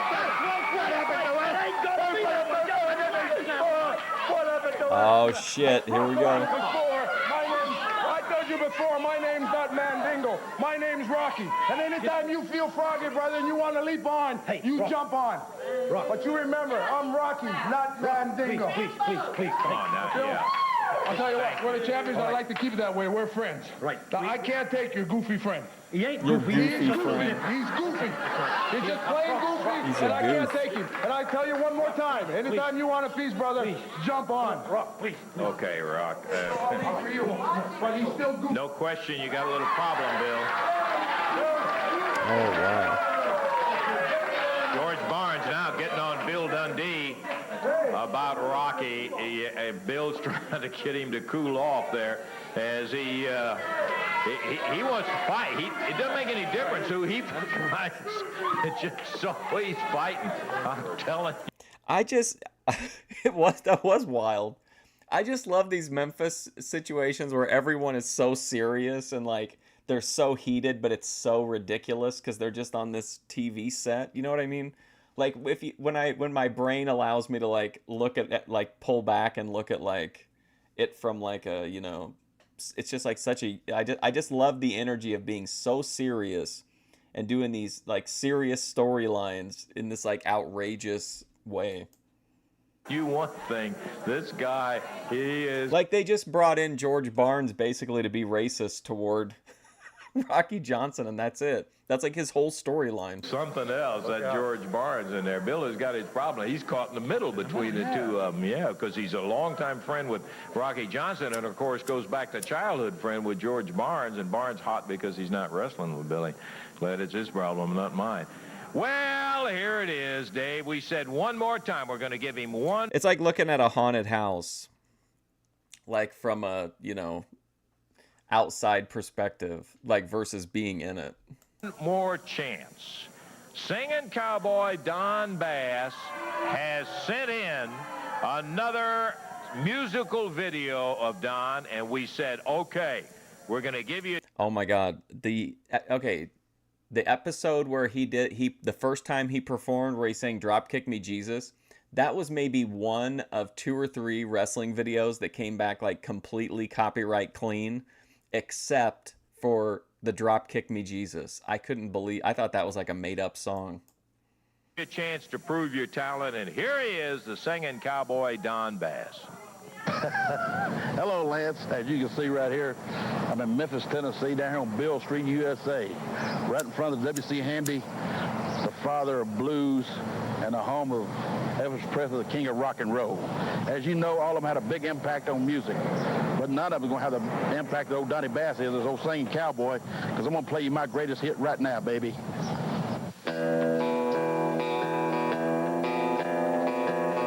Yeah, Drop Kick Me Jesus. Playing the whole video. But it's like there's 0 chance in hell I'm going to take out that song because it makes like the entire, you know, the whole storyline kicks off with that.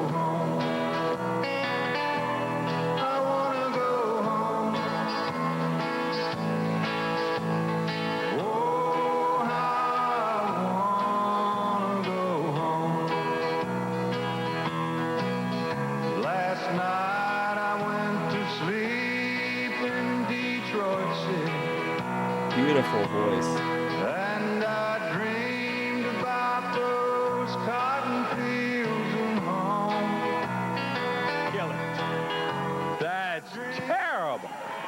He comes out with a great classic like Bobby Bear's Detroit City. Hey, come on, Don. I don't know about heated debate. You're the guy. Come on. What do you mean sending in Bobby Bear's? 3rd week in a row, boy, you cut my tape off. And I'm getting mad. I'm getting good mad. All right. Hey. Come on now. I'm tired of you cutting my tapes off. Like, after about the first hour of the stream, my brain is pretty much like shut down. So, I mean, I'm sure, I know we discussed things. Hopefully Laughing Cedar didn't see it as heated. Oh, boy, my fans want to hear me sing. He is great. Everybody wants to hear him sing. Whoops. Cut him off. I'd love to hear you sing, not Bobby Bear singing Detroit City in there. What do you keep sending in things with Bobby Bear now? You talking about singing? Shut up, Lance Russell, let me talk. Listen here, buddy. I want to tell you one thing, son.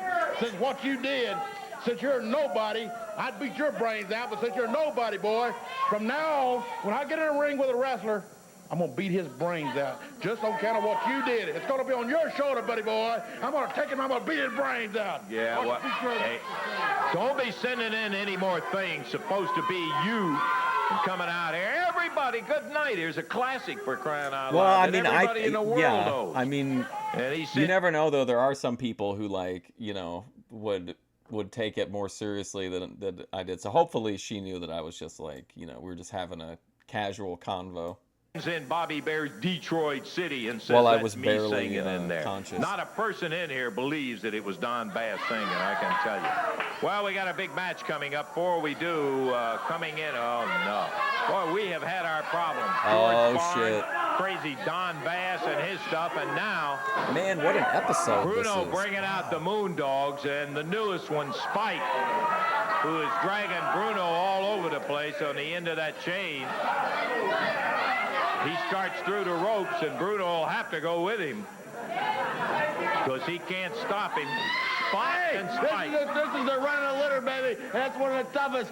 I complain about Don Bass constantly. I honestly could not imagine any scenario where they could book Don Bass in a way that I wanted to see him, and yet here we are. Like they found the perfect angle for him. That's Moondog Spike, baby. Now I got Moondog Spike there with Moondog Spike. You can't get no tougher than that. You can't get no better than that. The greatest tag team in professional wrestling. The toughest tag team in Well, take him away to the ring. That would be fine. Well, hey, come on, Bruno. Pull him out of here. Put him back in his cage for crying out loud. Yeah, that's what I think. Oh, man, oh, man. Talking about Mama said it bees that way. My mama said Oh, they're gonna be Lance days said like it. this. This is it. Yeah. One fall, 15-minute time limit match just getting underway. It's the Moondogs. Moondog Spot and Moondog Rats. Spike with downtown Bruno in their corner against Rudy Diamond, 250 out of Oh, Boston. Rudy Diamond. And the Freezer, William Thompson, 270 out of Arkansas. I love the William the Freezer Thompson, the Oh, man. William Perry Talk knockoff. about the refrigerator man, see. Well, look at the Moondog. That ain't the refrigerator man, see. That's deep freeze. Rudy Diamond, his first appearance here with us. He's standing on the apron, and boy, going against these guys, that's a good place to be, is outside the ring. Here comes Spot. In Providence. Wheels the Freezer in, flips him across. Oh, and a big broad arm. As William Thompson ran into a buzzsaw in these Moondogs. He started out with Spike. Did you see him pick him up and slam him? 270 pounds worth of body slam. Mama says it bees that way Down with sometimes. a big knee. 2, 3. He got him. And that's all there was to that. As I'll the try to work that Moondogs into an entirely IRL too much. conversation. Look out with that chair. That match officially lasted 1 minute even. The Moondogs get the win after what a body slam Moondog Spot put on the Freezer, William Thompson. From that point on, it was just a count of 3 and all over. Never got a good look at Freezer's partner. Bruno trying to corral How Spike. crazy that guy looks. Bruno's over, jumps on his back, trying to get him corralled in there. What a weird one he is. Hey, we're getting some, like, actually good, clear pictures of the crowd. Nobody home in those eyes, man. Look They kind of look like AI a little bit. at him. Take him out the other way, please. Spot and Spike, the Moondogs, downtown Bruno, trying to get him headed in the right direction. Let's hope so. We'll take time out. We're going to be back. We've got plenty more action coming up. We'll see Jeff Jarrett and Phil Hickerson tangle in a great Do you single guys think in there's just a moment. any way at all that people will watch that new Hulk Hogan thing with, like, the amateur wrestling? Got quite a single match coming up here in just a moment. Phil Hickerson, Jeff Jarrett ought to be a dandy. And you hear the music. That is Mid-America heavyweight title holder Jeff Jarrett and his big sidekick. Will there be another rock stream? I mean, I think that's like a once a year thing, but I'm sure there will be other stuff. I want to meet with the witches for sure. I wouldn't mind going. Remember that really weird guy that invited me over to his house? He said he had a, like, do you remember he had some kind of, like, gigantic geode or something at his house? Or do you think that was a setup to murder me?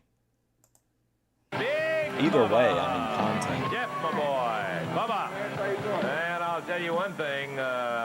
We're loving the action with you two guys together. Well, let me tell you something. I come out here, I want to talk about something here, and that's the match that we had with the Moondogs. You know, downtown Bruno brought in this new Moondog Spike. Remember how he was, like, super quiet for a long time, or he just, like, yell a little bit, and then for a while, for like 3 weeks, he was doing that black voice in all of his promos. That was really wild. They brought in the Moondogs to, And then he for the sole became a good purpose guy. of getting Jeff and myself out of the wrestling profession. Well, let me tell you something. As the people on TV, and you can see, They we're look both like a still couple. here. Yes, you are, as a matter Okay. of fact. He Is a it the little necklace crazy, though. on Tugboat hey, that I'm does not it? saying anything bad about these guys. They're both wild, crazy, rough, and tough. But let me explain something to you. Jeff or myself, neither one of us are going to back down from anybody. Yeah, Randy, they're going to do, like, collegiate-style wrestling, but with promos and storylines, I guess. They're saying that they think it's going to be bigger than WWE or UFC. Inside the square circle out here. And that's the thing I want to make perfectly clear. And we're looking forward to getting them back inside that ring. That's right, You think bro. that was a They haven't setup? scared you off one bit. Hey, Jeff, you want... Remember, he was the guy that had the, I talked to him right when I first got there, and he had, like, the case. He opened it up and showed me, like, all the, like, the geode cutting tools and shit like that. This doggone Mid-America title back, partner, and I got to tell you, that was an accomplishment to go after it and get it. You, of course, know there's going to be a lot of guys. Yeah, I think I remember a story at the time referred to it as a thermos dong, but then he had to testify in court under oath and admit that it was not as big as he had told people, because that came back to haunt him during the Gawker trial. Take an interest in it. You found that out already. I appreciate the compliment, Lance, and I bet you're wondering why I carried the belt out here today, because me and Bubba are in a tag match, and I'm wrestling in tag matches with Bubba. But also, like I said before, I've told the people, I've told you, Lance, I've told the people at home, I'm not going to put this belt in my closet and just shine it up every now and then. I'm going to... The only lore you need to know is if you've seen A Bug's Life, I'm a circus bug. And I always end up in, I don't know, just interesting situations. Defend it every night. I've asked the promoters to put me in any kind of tag match, any kind of single match to defend this belt, but I can't wait to get my hands on the Moondogs. It's a return challenge, and like we said before, we're not backing down. If they want to bring a chair, we'll bring a chair. It doesn't matter. We'll fight all over the building, but I guarantee you, I couldn't ask for a bigger partner or a better one. Well, you got to look out. Hey, you got a big one coming up right now, Jeff. Man, I'll tell you, talking about challengers, woo, this isn't a title match, but... She did a catch-up stream on Kick yesterday, Robot Glock, but I think it just covers, like, the last... I don't think it covers the entire arc, but it covers, like, I think the last few days or something. Anytime you look down there and happen to see... They stink. They're boring. The end. Be Phil Hickerson. You can better believe you have double-aught trouble, and here he comes.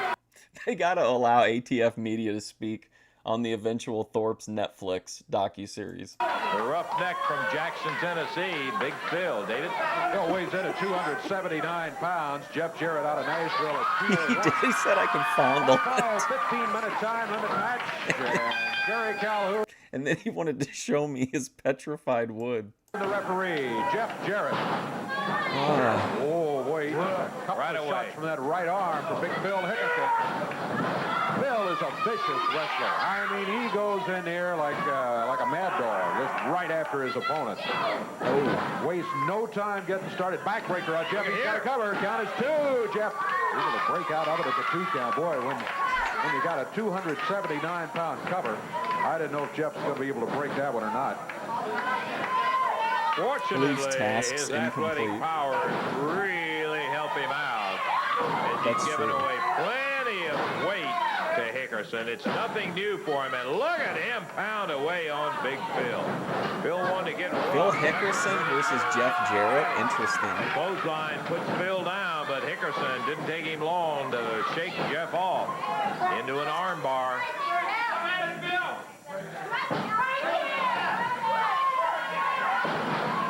Phil Hickerson reached his hand. I think he got Jeff in the eyes.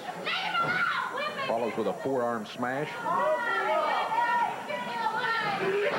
You think he'd be bad news? Boy, this guy's powerful. Yeah, he really is. And as you mentioned, when he comes out to hurt you. Oh, yeah. Imagine that, a real-life Saw IRL stream. He puts an elbow up there that knocks Stoner, the feet right out it'd be like a under Scooby-Doo episode. A stoner versus a calculating criminal. That's great drop kick.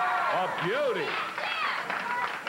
Boy, that drop kick. What's up, Eddie? Yeah, I got shut down on OVW. Look out. Moondogs attacking Jeff You like Jarrett. Fat Arn Anderson? Bruno sends him in here. This match is going to end in disqualification. Look at they got the dog collar on Oh, Jeff okay. Jarrett. Here's why Phil Moondogs Hickerson is in the match. with the dog collar on Jeff. Phil Hickerson leaves the area. He's lost by disqualification here. He's over, too, big The time. first Phil one, Phil's Hickerson. lost by disqualification, but he was a little hacked off, but I think he ended up losing that one when he had a chance to beat Jeff Jarrett right here on television. He felt like, oh, man. Goodness. Hey, hey, hey, hey!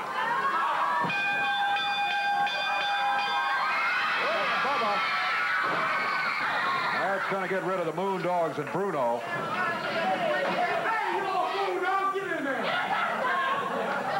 Big Bubba comes out, and I'll tell you, that'll pull an end to a lot of arguments in there when Bubba comes walking into the room. Boy, Moondogs and Bruno took off. Time again, Dave? Time, 1:44 seconds. Jeff wins it by DQ. 1:44. It could have been the Lenny Kravitz. Thorpes are in hiding. She makes money, then spends it, then streams. Probably could have rode the sucker wave of donos. We'll take time out while Big Bubba is ministering to Jeff over there. We'll be back in just a moment. Remember when Jeff Jarrett used to come out to Word Up?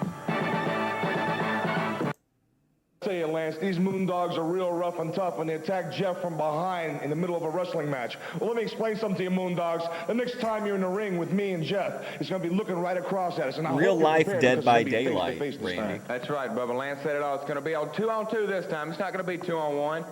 Hey, let me tell you something, Moondogs. I'm not going to get out there and holler and scream. I'm just going to settle the problem in the ring right there in Evansville. Hey, a match is coming up also is a martial arts match with Diamond and Tanaka and Dundee and Johnson. This Tanaka, you got to give him credit. He knows what he's doing. Yeah, he does. And his manager's supposed to know what he's doing, but if you read the fine print, Daddy, it's a kind of change just from the martial arts, because Eddie Marlin said this could happen. I'm going to have this chain because Diamond likes to run away, so you can't run away, punk. You're going to be on the other end of it, and the superstar going to be on the other end. I think she did 2 days of coverage of the festival. Boxing, loving, dancing, yeah, that's Fred. Nobody does nothing better than this, brother, so tell him so, man. That's right, Bill, and I'm not going to sell Diamond short. I know he's very good in martial arts, but he forgot one thing. I think the whole wrestling world knows, Lance. I know how to use these a little bit. He forgot one thing, to take these boxing gloves off me. Maybe quite a bit. So hey, you can yeah, put all your ETF, credit exactly. Here, brother, and you can bring it on in and do your kickboxing. He's like Art Jimerson. And all I got to do is get that right hand in, because the big right hand might send you to the promised land. Hey, and this is big right hand going to send you to the promised land. Ring at the same time, brother. Woo! What a while. George Barnes will be in Evansville also. He's got a bout coming up. Mr. Russell, there's something that's got me puzzled about this match. Shouldn't Rocky Johnson have that chain around him? Because him and he's kind of more used to having chains around them. George. Wow. Evansville wins. Whoa. Holy shit. That's it? He just came out just to say that? Okay, that music signifies we've got a brand new team starting out this way, David. Yeah, the Nasty Boys. They're big. Damn. Well, they are, in fact, making their appearance, and the Nasty Boys coming out to make their very first appearance right here on our championship wrestling. They wrestle out of Pennsylvania. Get you right over here, gentlemen, please, on this side. There we go. I'm going to mute it for a few seconds, maybe evade any potential content claim. From everywhere, all the cities. It's not your business anyway. You're one of the ugliest people I've ever seen in my life. Oh, we want to tell all the people down south, let me tell you one thing. I don't think he was dog whistling. He just was straight up saying it. All over the world. We're coming from the AWA because they said we have to have this belt and that belt to take on some contenders. The Russians up there. We're coming down there to show the South something. Mega some gay. Class and some class. And that's what this place needs. That's for sure. All the opening comments. Where's from Boy the Tony? Something that makes me sick around here. I see all these brain-dead morons sitting around playing guitar. I'm talking about country western music. That's the first thing that's got to go when we're here. I hate country western music. I hate you. Sorry about that. The second thing that's going to happen is we're going to make these sickly tag teams. I'm not sure, to be honest, Robot Glock. I feel like Twitch is extremely understanding. They have the opposite approach as YouTube. YouTube will shut your stream down, but I could react to this privately and just record it and post it, and like it would get claimed, but it would still be visible. I just couldn't monetize it.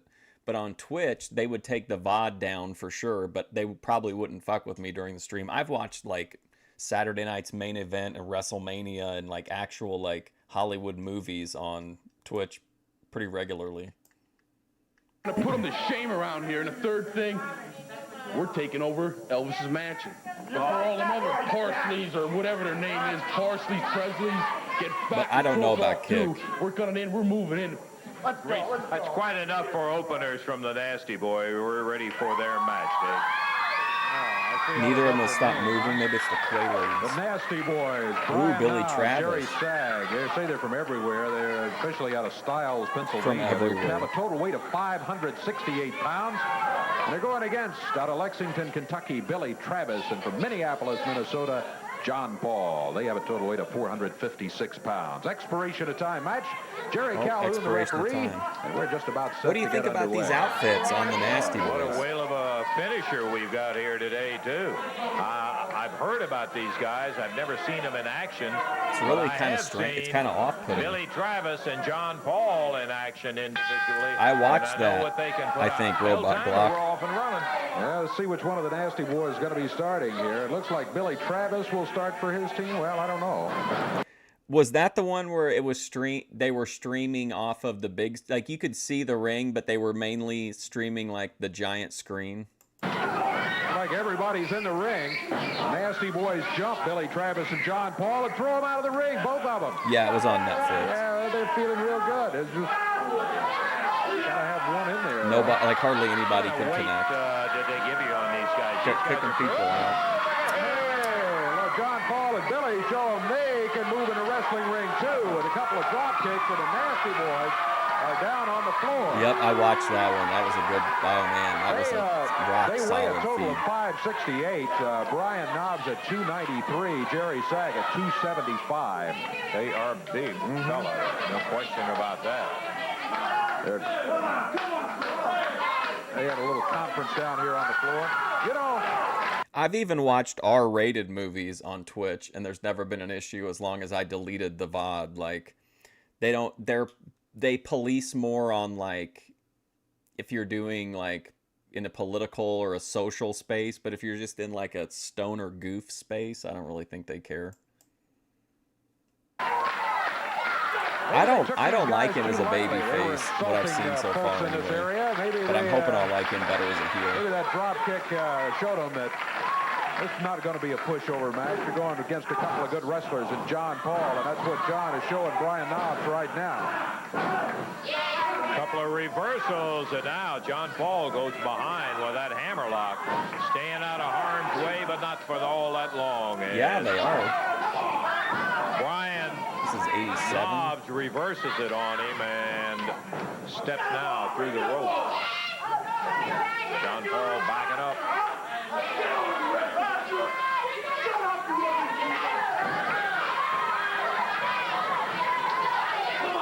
Brian Knobbs.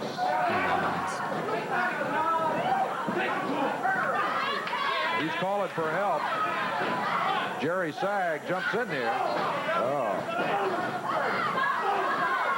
Knee to the midsection. They've got John Paul back in the corner back there. He's making him a part of the corner. He was mashing Poor John Paul. right into those turnbuckles. I guess, though, he got to wrestle pretty much everybody that came through the territory, so a lot of great stories and memories, I'm sure. And he's immortal in a way, really. Taking the brunt People will be of watching the these nastiness like from the Nasty Boys. decades from now. All right. Shoots back with a couple of rights, but Jerry Sag keeps rolling that arm over. Nasty Boys make the tag, and they double up on John Paul. He had his arm down on the mat, and Brian Knobbs just dropped right on it. John Paul needs tag on Billy Travis, but the Nasty Boys are intent on keeping him away from that corner. It's that same haircut a decade apart. Winding down. Listen to the crowd. They see John Paul every week lose. He never wins a match ever. And yet they don't give a shit. Like, he's the good guy, so they're going to cheer him no matter what. You know what I mean? Like, that's a different level of wrestling fan. Becoming a factor here in the match. Remember, it is expiration of time. We're in the first fall of action, and about 3 minutes, 15 seconds have expired. Yeah, I think the recent content's had like a real IP2 feeling to it, but I do agree. I think she'd be fine doing like the constant streaming. So far. Drop The off the middle VP rope. style. Jerry Sag of the Nasty Boys against John Paul. John Paul has been in there the whole match. Billy hasn't been in officially, I don't think. Although I still think she works best on a 3-on, 2-off schedule. But that's Before just the bell sounded, they jumped Billy and John Paul right off the bout just before the bell sounded, and that's the only time really Billy has been in there. John Paul has the arm barred. He's got Jerry Sag on the mat, but Jerry is able to reach and make the tag. And Brian Knobs, the bigger of the two Nasty Boys, is in there. He grabs John Paul, backs into the ropes, fires him across into the ropes, and then hit him with the upper arm as he came off of there. We got about a minute to go.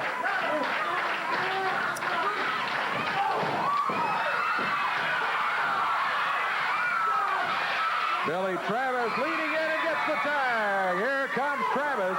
He's been watching this whole thing, and he is ready to go after Jerry Sag. And I think we'll get a big tone over in the corner. switch up whenever Ben returns. He pops Sag with a right fist right under the chin. They're all in there. Got all four of them going, but the referee sends Billy out of there. There goes Knobs out on the floor. Jerry Sag being assaulted. He's down as Travis tries to fight his way in. Knobs chops on John Paul, and it looks like that we're going to get a victory here between the two of them. Yes, sir. John Paul caught from behind, and he was counted out. 1, 2, 3. 7 days a week. So the winners of this ball will be the Nasty Boys. 4:53 the time on it. 4 minutes, 53 seconds. We'll take timeout. I think Cornette I saw he had a clip up. I didn't listen to it, though, where he was talking about, I think there was one about Bill Dundee's punches specifically, but then there was another one that was just about, like, closed fist strikes. But I'm wondering if it's like a critique of modern, or if they're talking about, like, the best punches historically. Check our God damn clocks, and we'll be back in a moment. See, I can't wait for that, KP.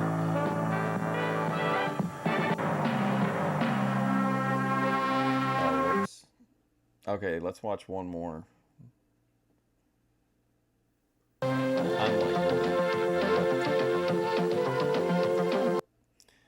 This is July 25th, 1987, CWA Championship Wrestling, as seen by the Evansville, Indiana audience.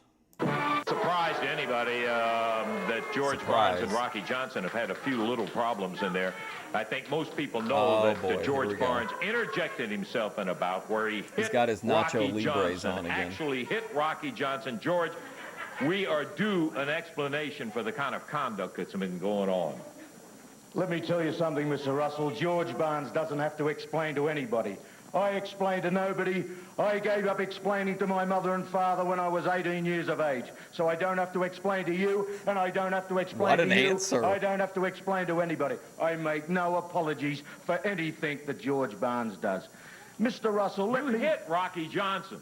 I hit Rocky Johnson. Big deal.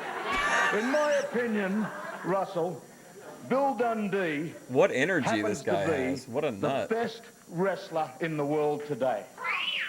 And also, in my opinion, Rocky Johnson happens to be the laziest wrestler I have ever seen in my entire life. Oh, boy. You said in your opinion. Who's clapping for that? Someone in the audience clapped for that. Listen, it's my opinion that Rocky Johnson took a walk when Bill Dundee was in dire straits when he needed him the most in that title match. And who got in and helped Bill Dundee? It wasn't Rocky Johnson, no. No, sir. Rocky Johnson was out walking around somewhere. Rocky Johnson does what Rocky Johnson does best. Rocky Johnson takes off. Well, in my opinion, I told you that Bill Dundee was the best wrestler in the world, and my opinion is that I am equally as great as Bill Dundee, and he deserves the best. Therefore, that's why George Barnes is George Barnes, and I make no apologies for him. And if you ask me why I decked Rocky Johnson, you want to know the answer to that, Mr. I would Russell? like to know. You really would know the answer? Well, I just don't like him. Oh, well, that's a fine explanation. Well, you hear it from George What Barnes. an angle, man. Dave, how about telling them about the Super Tour that's coming up, okay? Yes, indeed. Super Tour action coming to the territory. Some of the greatest Man, that one talent, guy that maybe clapped. the greatest collection of talent Maybe that was in a long, long George's time, gotta rap tell you. that Here is clapped. more about Super Tour 87.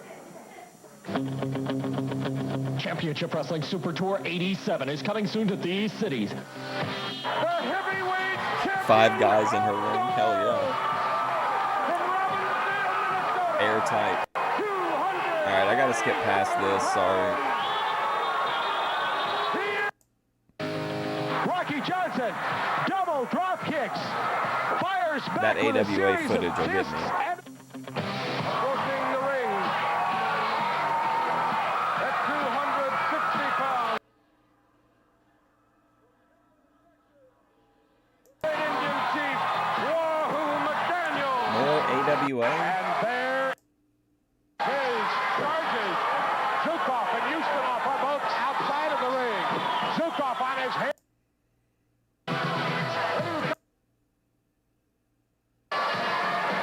Their opponents for the evening Why are they showing all this AWA footage for? from Allentown, Pennsylvania. Yeah. Okay, here we go. We're almost past it. I'm sorry. The AWA stuff gets the stream taken down sometimes. You get a comment about. Whoops.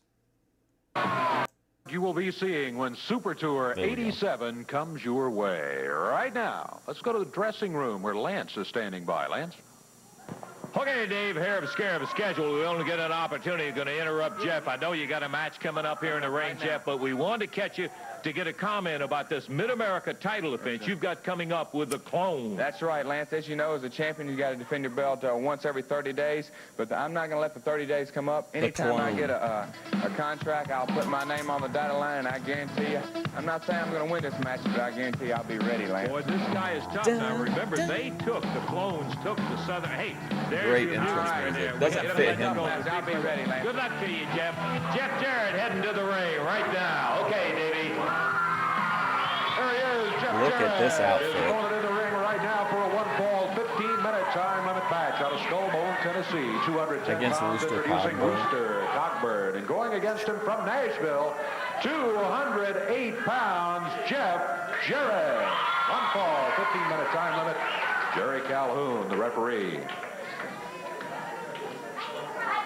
Just about set and ready to go. In case Rooster Lawler Cogburn Jarrett explaining his version Promotions of the is rules watching to this. the referee and Jeff Jarrett. Teacher's pet. There Yeah. we go.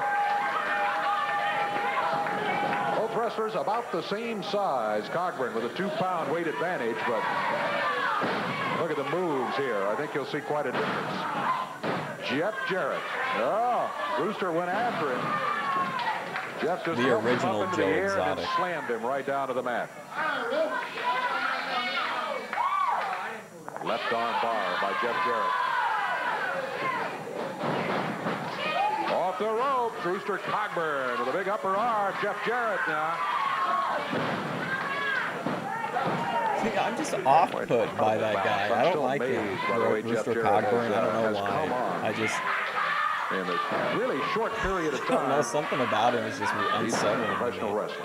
Might be Well, a let me tell scary. you, Rooster Cogburn is a guy that Jeff could easily overlook because Cogburn is very fast himself. He is. Cogburn, wily veteran, I guess is a good He's term. never for won a Cogburn. match. Body slam right in the middle of the ring. Jeff follows it up with a right hand, but he missed.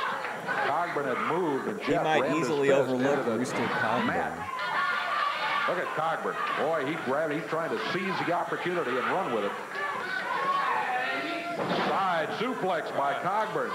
A cover. Why doesn't Mattel reach out to him and put out a limited edition figure?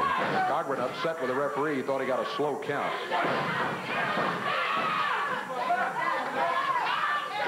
Jeff Jarrett whipped into the ropes. Cogburn with an upper arm. And a cover. One. Jeff again kicks out of it at 2. Ooh, Jeff having his problems right now is Rooster Cogburn going in there. Boy, I guess. Goes with a suplex. Jeff He gets overlooked over and him. down and changes the tide. Lance called it. He got overconfident, paid the price. Crowd says, yeah. Jeff lets it fly. I wouldn't ask the crowd for Cogburn permission. bounces off the rope. Jeff Jarrett. Whoa. Oh, that very high drop kick and a cover. He got it. What if the crowd said no? What a perfect Would he drop refuse kick to he hit got. him? 2 minutes, 11 seconds, the time on it, and Jeff gets the win.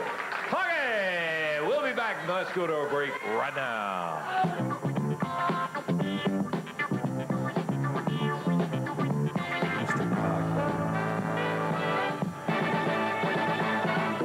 Past Wednesday night. Nick Bockwinkel, sorry. I don't trust the AWA stuff. I'll always end up in trouble with it. Oh, look at Rocky. Bill Dundee, Rocky Tony Johnson. Yeoman shirt vibes. What's up, Dave's channel? All right, partner, Rock. How you doing today, bud? Can I just add a couple of things, brother? I have seen Jerry Lawler hat, and I know when he has his heart set on something, he usually does it. Brickhouse Brown, I wouldn't be you for all the tea in China, boy. Now, I'm also happy because I got something else to talk about. Wow. And it's a tag team championship match between the Sweet Man, the Soul Man, and the Superstar. Now, when you remember when he came back from Africa, he told you he was 307 Oh, man, he's pounds. hopped up, We've ain't been he? in the gym, Look we've at been him training, go. we've been working hard because we had What to a defend neat them little belts. guy. And he's down to 265. And Diamond and Tanaka, Look how that into whole it he is. 265 is going to take it out of you, brother, and I'm just going to be along for the ride. Tell him, big boy. Rocky Johnson. He should Rocky call that looking one in guy a great shape, honky. and you got a big defense coming up here, partner, and it's something everybody, I think, is I going let to you be. talk. I didn't say a word. Are you finished? Yeah, I'm finished. Talk. Tell him Okay, what we're fine. going to do. Let me tell you something, brother. Me and you are the champions, right? You know that. But I work just as hard as you work for that belt. But there'll be no more title matches, Bill. There'll be no more matches for me, period. Because you have a serious problem, brother. And your problem is... Bill Dundee's dressed like a divorced dad that just started his new job as a waiter down at like Applebee's. Your goofy friend, George Burns. Now, I'm not wrestling no more. I'm not wrestling ever again until I get a You're match the guy in the crowd. with your goofy Why? friend, George Burns. It's just George that Burns. simple, Bill. I like you. You're a great guy. We've traveled all up and down the roads together for 10 years. We've done it all. We've worked out together. We trained together, and we partied together. But I just want you to know, and I'm telling you right out here Yeah, I straight. think they did. and I think hope they it doesn't partied backstage affect our together. friendship, but I'm telling you straight, brother. Dundee's There's no really more lit up. wrestling for Rocky Johnson until I get a match with George Burns. What about this situation, Bill? No, Bill, I like you. You're a great guy. Like I said before, I'm not going to keep repeating myself because it's an emotional thing here for me to get out here and tell you this. I hope we can remain. See, he looks like friends. he looks like a waiter. But as far as wrestling, Lance, now tell all the wrestling world. Wrestling Man, is Memphis is my life, so great. and it's my living. And I've spent all my life in this business. I started as an amateur and went on to become a professional wrestler. That's all I know. I know nothing else. But I'm making this statement right now on TV. And I mean it, brother, from my heart. And it's a hard statement to make. But I shall wrestle. Never again will I put a pair of wrestling boots on until I wrestle George Burns. Now, I know I'm going to beat George Burns up. It's just that simple. George Burns? And I'm not bragging, but Why I'm is going that to so kick his funny to hind me? in because I don't like him. Now, he got out here and said he didn't like me. Fine. I didn't like him, but I let it slide because wherever you were, he was around. So I put up with him, but I'm not doing it anymore. I'm so Bill. invested in this guy. I'm finished wrestling until I get him. Now, I am definitely, and I'm telling you, and I'm telling the whole wrestling world, I'm going to beat up George Burns. Whether it's out in the parking lot, that don't make me no never mind, brother. But I just don't want to get in trouble and end up in jail. What a and great I would sooner promo. to be in a ring. Until that day happens, you can forget about Rocky Johnson as a professional wrestler. Eddie Marlin. Let me interrupt you just a minute. Oh boy, here comes this I can understand how asshole. you feel. I don't blame you.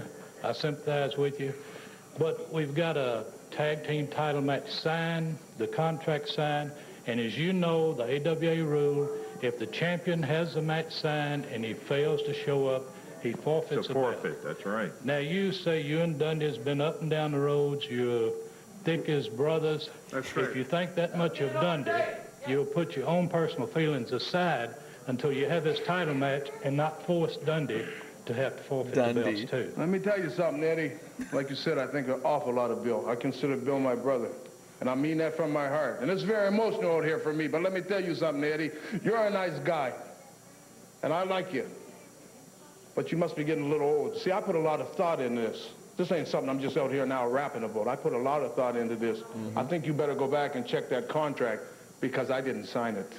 Well, Rocky Bill signed it. Well, Eddie, I'm Rocky. This bill there. And I didn't sign it. Like I said, I put a lot of thought into it. I put an awful lot of thought into it. So why don't you go check your contract? Nose in your own Bill, business. I want to shake your hand, say you're my friend, and I hope we stay that way. But take this to the bank, brother. I will, one way or another, beat up George Burns. George Burns will be beat up. Yeah, we got to know because it's a title match coming well, up. Bill's going to go get everybody's appetizers and then he'll be back after that. I don't know. You tell me. Speechless. Have no earthly idea. Well, there's the comment. You heard what Rocky said, that there will be no title defenses until he gets a match with Man, George did you see Burns. Eddie Marlin? What a salty bastard, Eddie is man. back He got to check. one up Rocky there. says he Rocky didn't really sign put the contract moves for on. it, so we're gonna I'm impressed. Okay, I guess we better get on something else. And by golly, I'll tell you what. Man, what a great episode already. Flew in on the scene, and they are bad news. They are big, they are mean, and here they are right here. The Nasty Boys. In here for a 1-fall, 15-minute time limit match. Going against them, their opponents weigh a total of 423 pounds. Let me mute that music for a second. Randy Bryant out of Bartlett, Tennessee is going to be his partner today. And then across the way at a total of 500. I just thought about Taz wrestling George Burns for some reason. Out of Allentown, Pennsylvania, it's Brian Knobs and Jerry Sag, the Nasty Boys. This match 1-fall, 15-minute time limit. David Johnson. Referee Jerry Calhoun. Well, I tell you, in what little we've been around, Ron their Nations, are you names excited to see really Ron? fit because Big Ron we've had a lot of Nations. guys, Dave, that holler and scream and do all that, but you talking about a couple of guys that are just downright nasty. I can't believe I watched a Brian whole Knobs episode of starting this out, from like, Jerry Sag but slipped I'd through already Randy watched like 2 Bryant on months the ago. other side.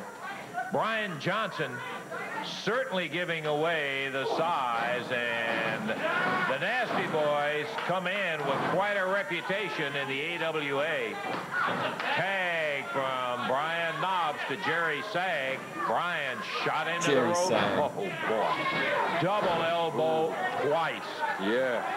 Boy, I tell you, these guys are something else. Look, they got Bryant by the hair and just ram him into the top turnbuckle there. Jerry Sag. Jerry Sag. Big broad arm. Why is he saying it singular? Right across the chest. Over to the corner of the tag, and Brian Knobs will be coming back. Brian Knob. Randy Bryant. Picked up by the neck. Thrown into the ropes. I think that might be in Portland, ATF maybe. Now throws him over to the corner and says, tag your partner. Here's David Johnson. He came in with the right hand flying, but he was slowed down. Hey! Big Ron Nations. And here Split comes in the other one sides. after. That's why Grabs there's a him from scene. behind. He had a chokehold on it briefly. Runs into a knee coming off the rope. Nasty Boys pretty well having things their own way here so far in this match. Oh, wow. Non-stop conversation with a referee. Lower Every move abdominal they make, region. he's got to tell them you're breaking the rules. They're using fists. They're pulling hair. They're doing whatever is nasty. And with Johnson on the ropes, Knobs nails him in the midsection instead of when he's off the ropes. There he got him one. By golly, it was a broad arm right to the midsection. Look at David Johnson fighting his way back. Who's the ref? Does Coming anybody off the know? rope, bam! And as he leaned in, he was no match for Brian Knobs. He's down. Tag on Jerry Sag. Knobs was inviting Johnson. He says, come on, get me. Come on and get me. Well, he tried it, but Brian Knobs came out the best on that one. Jerry Sag with David Johnson on the mat. Ooh, right fist. Referee warns him. Their response to the referee, as you mentioned, he was talking to him constantly, was their response to him is shut up. It's leave so us cool alone." to see him in such a like intimate venue. David Johnson off the ropes. Big clothesline again. Brian Knobs with a cover on it. Counts at 2. He picked him up. I hate when they pull Yeah, he people picked him up. up just before the 3 count bell. The referee stopped the count at 2. That's what I was Nasty thinking. I thought boys. maybe he was like a Yeah, wrestler that was going to interfere or decided they're something. going to turn this one into a workout. He's definitely in better shape than Frank Fire Morale at this sometimes. point. Oh, look at that, though. David Johnson off the rope. What a weird clothesline. Jerry Sag drops down. He's using an abdominal grab, something, an old submission hold that you don't see too much anymore. Well, this is awkward. Kojo Yamamoto was, Kojo was very effective with it. Yeah. Did he get That it? was What did he strange. get? One. I think he picked him up before the 3 count. You think they should have kept the David's singles? shoulders were up and down, and we had a 1, we had a 2, we had a 1 in the air with David Johnson on the shoulder of Jerry Sag. He tags Brian Knob, nails Randy Bryant, and poor David is left in there with the 2 nasty boys. Referee, there you go, Meltzer. Oh, look out. Ooh. He not only got the clothesline, he was catapulted in, and that's going to be it. That abdominal claw thing was kind of nasty weird. boys. Brian Knobs and Jerry Especially Sag the as they referee get the count. victory over David Johnson and Randy Bryant. 3-4-7 the time.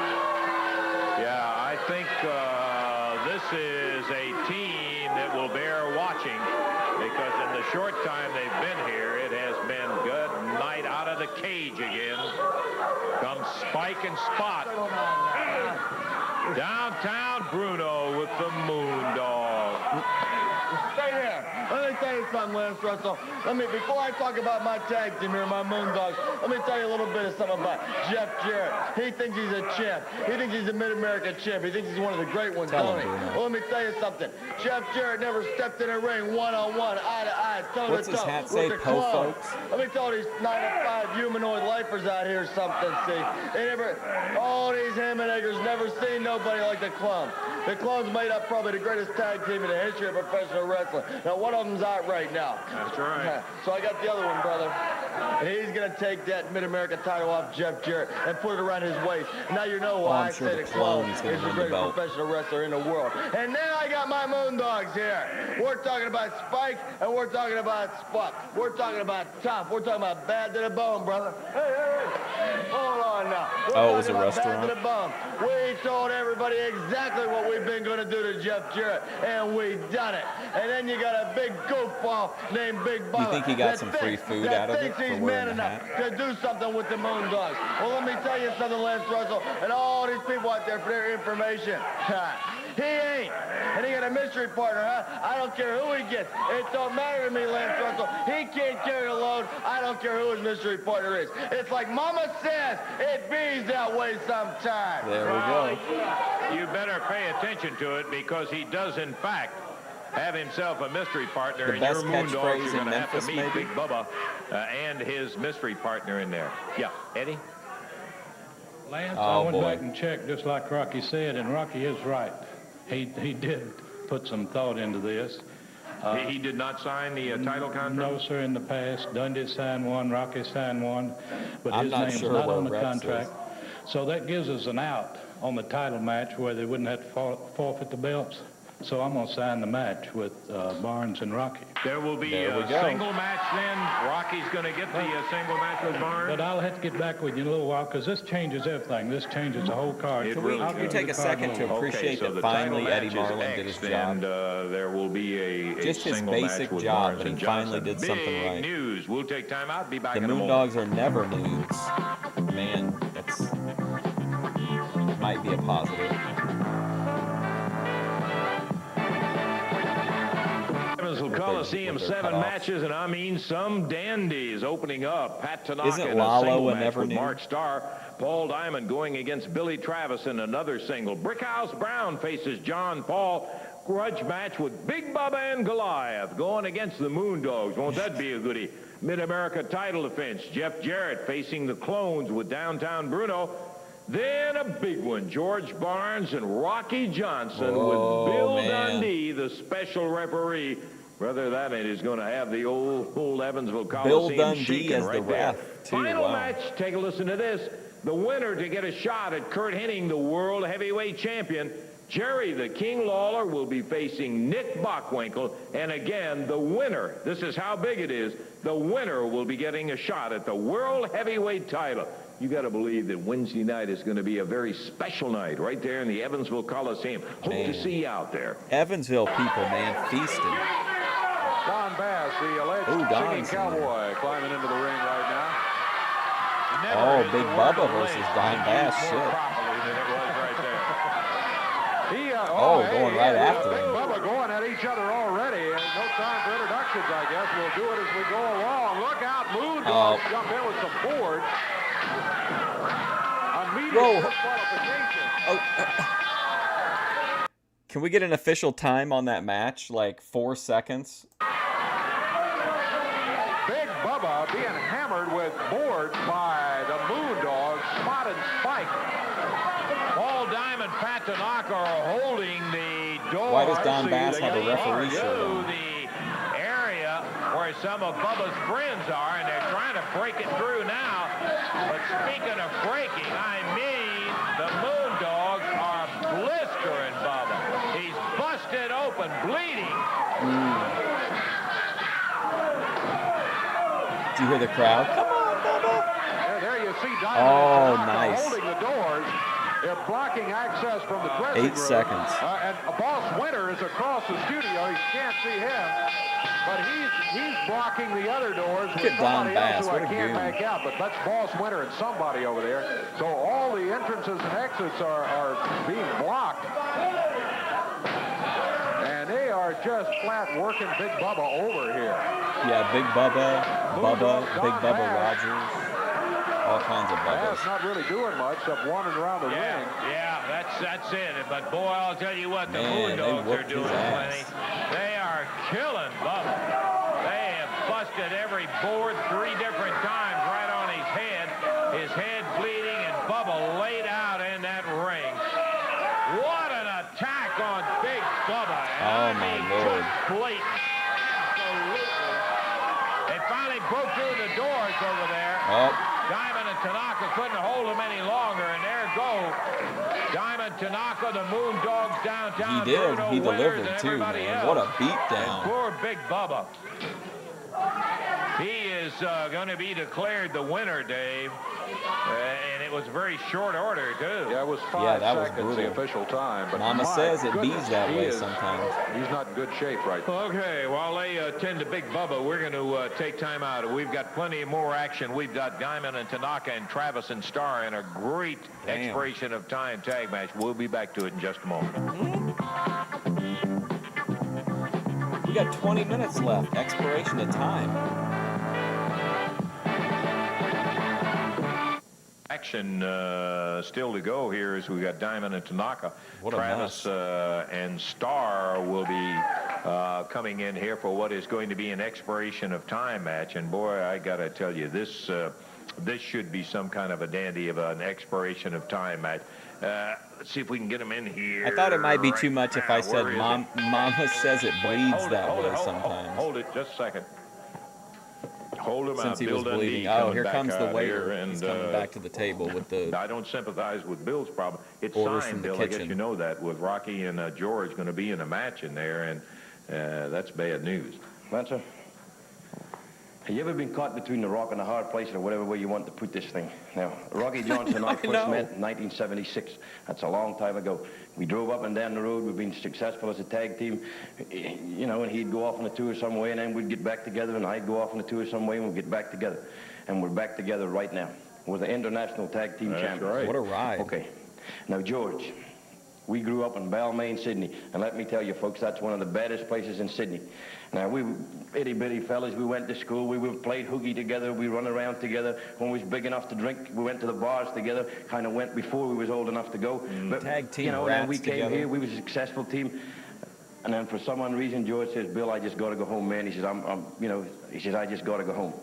I said, well, George, I'm staying, brother. I wish you lots of luck. But over the years, we kept in touch. Last Christmas, I went home to Sydney, Australia. I stayed with George.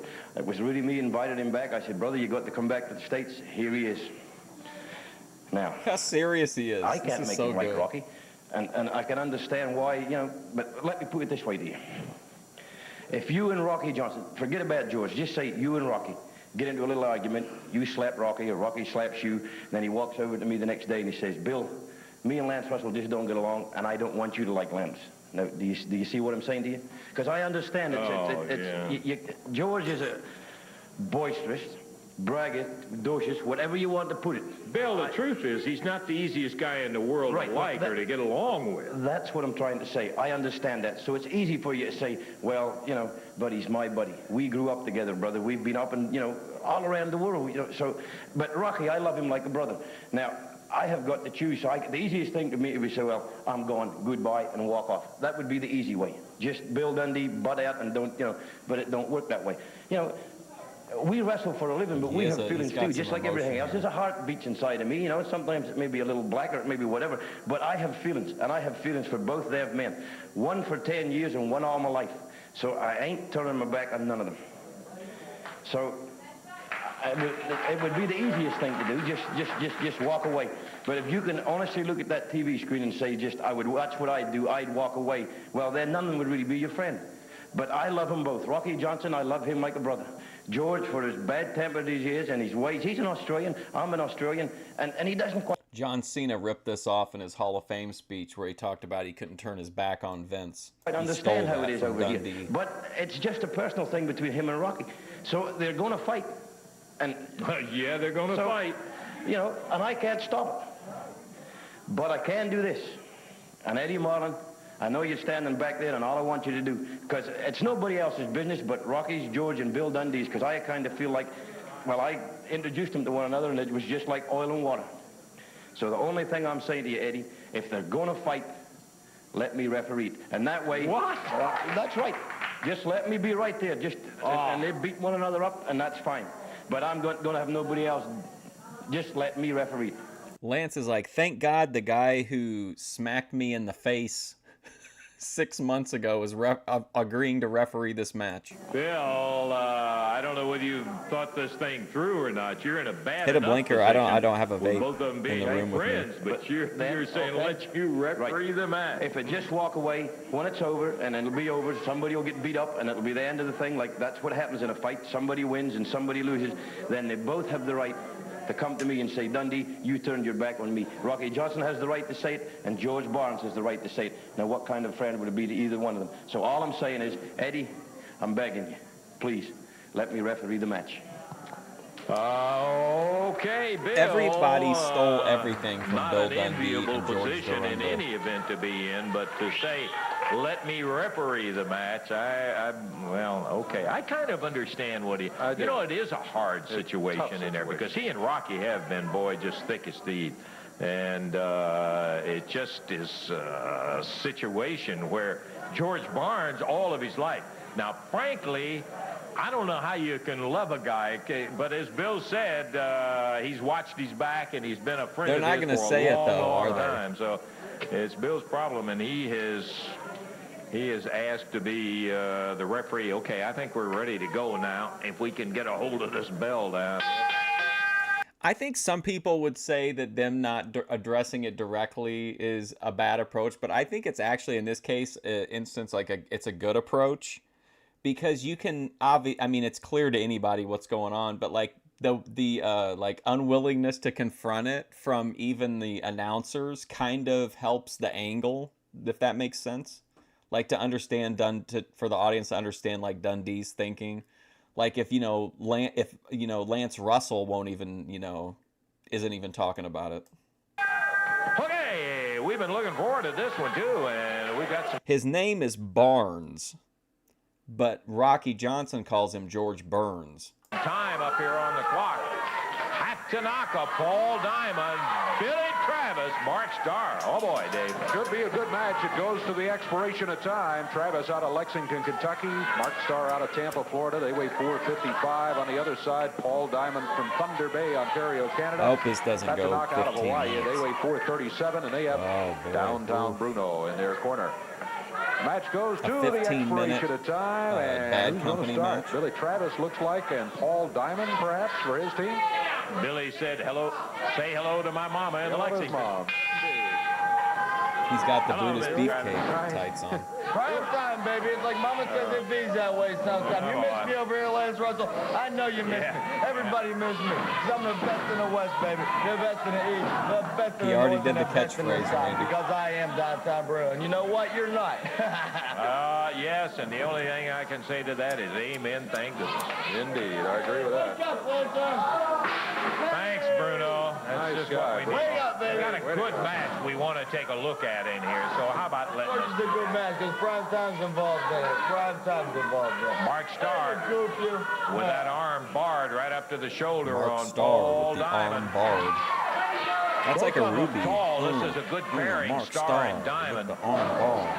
About the same The height. people in the audience, and probably most of the people viewing on TV, got buck teeth. You ever notice that buck teeth? I gotta wait it all year What's up, while I'm HJ? hearing that. But who in the world but downtown Bruno in the middle of a match like this would have come out with a comment? Watch Starr hanging on to the Oh, look at him yelling at the crowd. Tanaka, the martial arts Doing good, man. expert, and Paul Diamond, the rugged Canadian kid who is all muscle from head to toe, going against former Southern Tag champs Billy Travis, who Billy just took Travis, over man, they're not going to let from go Mark of him. Starr. Ooh. Hey, Jimmy arrived. Wow. Yeah. Man, that really Billy popped couldn't Lance hold Russell. it for a 3 count, but boy, great move by Travis.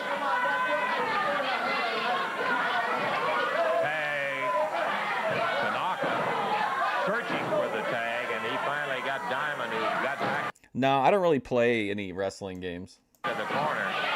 in a long time. Bruno run off the ring apron and back to the corner. Yeah, the referee trying to get him back where he belongs down here. Look at Billy. He's got Paul Diamond. Mookie flips him out of the corner and covers right in the middle of the ring. He's got a 2 count. That's all he got, though. Boy, here in the ring right now, 4 dynamite young guys, huh? Let's go to the tape real quickly and watch Billy with that move he put on Tanaka. Look at as a Mark live Starr. action. He's Here working it the is. camera even when they're working the crowd, Billy even when whips they're it up. around, off the rope. That's Look at that dedication. as he just snaps him up and drops him right down to the mat. Back live now. And you can see Billy down here on the floor. Have they done that before? I can't remember a mid-match instant replay before in Memphis. He was shoved out of the ring by Paul Diamond. Tanaka grabs him and rolls him back in there. And knee lift. Boy, he got him a good one, too, Davey. Tell you what, Billy, so far, looking real good. Mark Starr.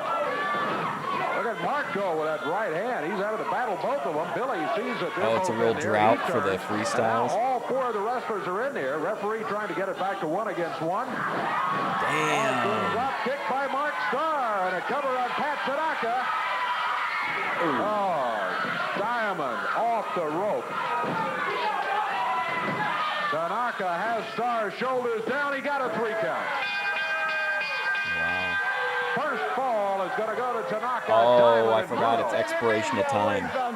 Yeah, It bees that way Yeah, sometimes. and it's a good thing you put it just that way, Diamond and Tanaka, because it was Diamond coming off that doggone rope. Or it would have been the other way, in my opinion, on it. But that's the first fall of action in there. Ed, wait just a second. Let me get around here. Oh, boy. Eddie Marlin? Lance, I was back there talking to Bill, and if I was Bill Dundee, I think I'd just take off running. He's got his hands full. I don't understand why he wants to do it, but I respect Bill enough to know that he's got his personal reasons. So Bill Dundee will be the special referee. In that match with Johnson and Barnes. Right. Like I say, Oh, if I was boy. him, I'd take off. I am with you, Eddie. I got to tell you, but I appreciate you coming out and telling us that. So Sweep it Billy up, got Lance. his request, and that is that he be the referee in that special match with Rocky Johnson and George Barnes. That's a dandy. Tell you what, we've got time, I believe, for more action falls. So let's take time out right now. We'll be back with it in just a moment. Well, I hope we got time. We got almost 10 minutes left. Okay, back into the action ring in just a moment. We got the king here. We're going to be talking to him about what may be, and of course, there's a lot of been important ones, but maybe one of the most important matches he's ever had with Nick Bockwinkel, because the winner gets a shot at the World Heavyweight crown. Jerry, before you get into that, I got to say, also on the card Wednesday night at the Coliseum, George Barnes will be going against Rocky Johnson. What a wild situation. Yes, regular and Bill Dundee prices. wants to referee this. Well, all I can say about that, I want to see it, but I wouldn't want to be in Bill's position. He's in a no-win situation there. He's going to be in the ring between two guys that are both close friends of his. Yeah. And it'll be a heck of a fight, isn't it? It should be interesting, but I wouldn't want to be in Bill's. Enough of that. We've heard from Nick Bockwinkel. I want to hear your comments about this very important match coming up Wednesday night. Well, you got that right. It is. I really like this format. I know we might not end up getting another fall or another full fall anyway, but I like the idea of having the first fall and then doing like promos and storyline and then come back after like the brief break for the second fall. Important, and it's real hard for me to relate to the fans out there just how much this match means to me, because they all know that I've faced Nick Bockwinkel any number of times, but the majority of the times that I've wrestled Nick in the past, he was always the World Heavyweight Champion. He had the belt in his possession, and I was wrestling him to try to get the belt. This is a little bit different situation. Most of the fans realize that Nick has lost the title to Curt Hennig. He's the new AWA World Champion, and I saw tapes of that match. Very controversial finish, and if you ask me, Larry Zbyszko was involved, and I just personally don't feel that Curt Hennig is a caliber wrestler that Nick Bockwinkel is. That's why this match becomes so important, because now whoever wins between Bockwinkel and myself is immediately the #1 contender and gets the shot at Curt Hennig. So Bockwinkel is standing between me and what I feel is the World Heavyweight Championship, because if I can beat Bockwinkel, then I know, Lance, I can beat Curt Hennig. And Bockwinkel knows that there's even more riding on this. There's a personal situation, too, where he was involved in this little incident that just happened between Idle and Rich. So Bockwinkel, I got to go through you to get the title, and I'm going to do it in Wednesday. Okay, we'll slip back into the ring here. If we got the time, we'll check it out in just a moment. We had a scheduled interview with Big Bubba. I don't see Bubba coming out. Here comes Jeff Jarrett out. Bubba, I said I didn't think he would be unable to come out here, Jeff. That's right. As you said, Bubba was scheduled to make an interview out here. But the people just saw Lance. You saw the people at home saw. He just got his brains beat out by the Moondogs. I mean, in the worst way. And with the time again after time, and the guys held the door. But Bubba was going to come out here and say he looks like one of the people who lost in the early rounds of the Karate Kid tournament. But Bubba was supposed to finish his score with the Moondogs, and he was going to have a special mystery partner. But I'm going to spoil your surprise. I'm going to spoil the people's surprise. And Bruno, I want you to listen up back there. He was going to have a mystery partner, and I believe you know this man real well. His mystery partner was going to be Goliath. Not related to Nabisco. You know how big and how bad Goliath is going to be, and when them two guys get in the ring, they're going to be all business. And I'm going to add a special stipulation. Bruno, you listen good to this one. I'm going to walk out with them two guys, and I'm going to be in their corner. If you even act like you're going to get in the ring, Bruno, I'm going to beat your stinking brains out. Okay, Jeff. He should sing with my baby coming out tonight. and telling us that, boy, that's a dandy, because we got a situation where both Goliath and Bubba used to be under the management of downtown Bruno, and of course after today you can bet. Wow, listen to the crowd. Bad news for the Moondogs. Be interested in seeing it when that bout comes off. In the ring right now, Billy Travis, Mark Starr. Mark Johnny not Lawrence with a looking mullet. happy at all, holding his Billy head Travis where he got looks like glommed from Dutch. behind.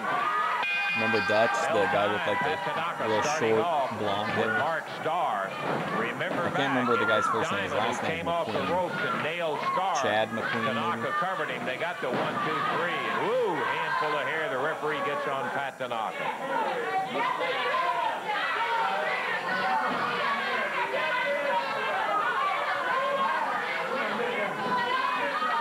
Second fall of action. Our time running out.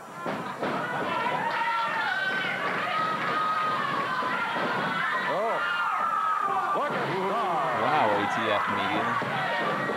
All that. He would have had a 3 count if Diamond hadn't been there to Water help sports out and Pat forced Tanaka there. feminization. Diamond twice now has been Johnny deep on the in the spot.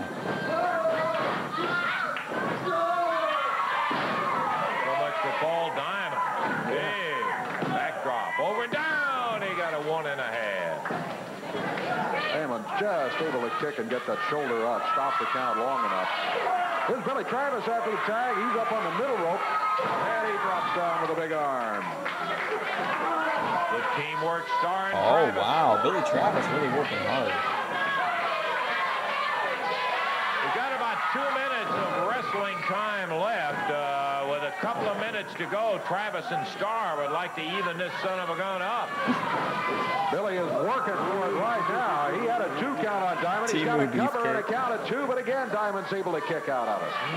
Yeah. He definitely, like, really has the general look of Beefcake. Oh, there's Tanaka down on the floor. Mark Starr in to battle I've speculated before what would happen if Tanaka going at it down here on the concrete. We've got 2 Or matches or going Corporal on. Kirshner. Travis and Tanaka, Star and Diamond. Tanaka left. Tanaka left. Yeah, here he comes back. He went walkabout. Referee. Boom. Fighting on the floor. He's just stopping it. Yeah. He's just going to stop the entire thing. Oh, cool. I love getting to see the cameras and like the tech crew. Mark Starr and Billy Travis very unhappy about it because they know they got cheated out of the first fall of action. And then they had this one stopped in there. When the tempers get up a little bit, it's pretty difficult to keep these young guys under control in there, and that's exactly what happened here with the referee. He ended up being stopped, so it's still 1 fall to none for Tanaka and Paul Diamond. Okay, we're going to check our time. I think it is finally out, and we'll be back in just 1 moment. Oh. Man, got him on the temple with that last one. For Tanaka and Diamond, devious methods, but they do get the victory 1 fall to none officially in the record books over Billy Travis and Mark Starr. Earlier, we had the Nasty Boys in here. They got a victory in their match. Very impressive. Jeff Jarrett won his match with no difficulty over Rooster Cogburn. Big Bubba, boy, going against Don Bass, jumped by the Moondogs. They busted those boards over, and he was not in good shape when he held the doors so nobody could come in and help Big Bubba out. You might add that, too. It was quite an afternoon there. Big Bubba, they finally helped out of here, and I'm sure that the Moondogs will get paid back for that by Big Bubba someday down the road. Book it. Yes, sir. It's going to book it. Wow, insider jargon. We did have a whale of a day of action right here, and by golly, I'll tell you what, the situation with Dundee, George Barnes, and Rocky Johnson, something else. For Dave Brown, Lance Russell saying bye-bye, everybody. Listen, I got to know what happens in the... I've got to know the aftermath of the George Barnes, Rocky Johnson. Let's watch one more. The announcers on this program are... Let's push to the next episode.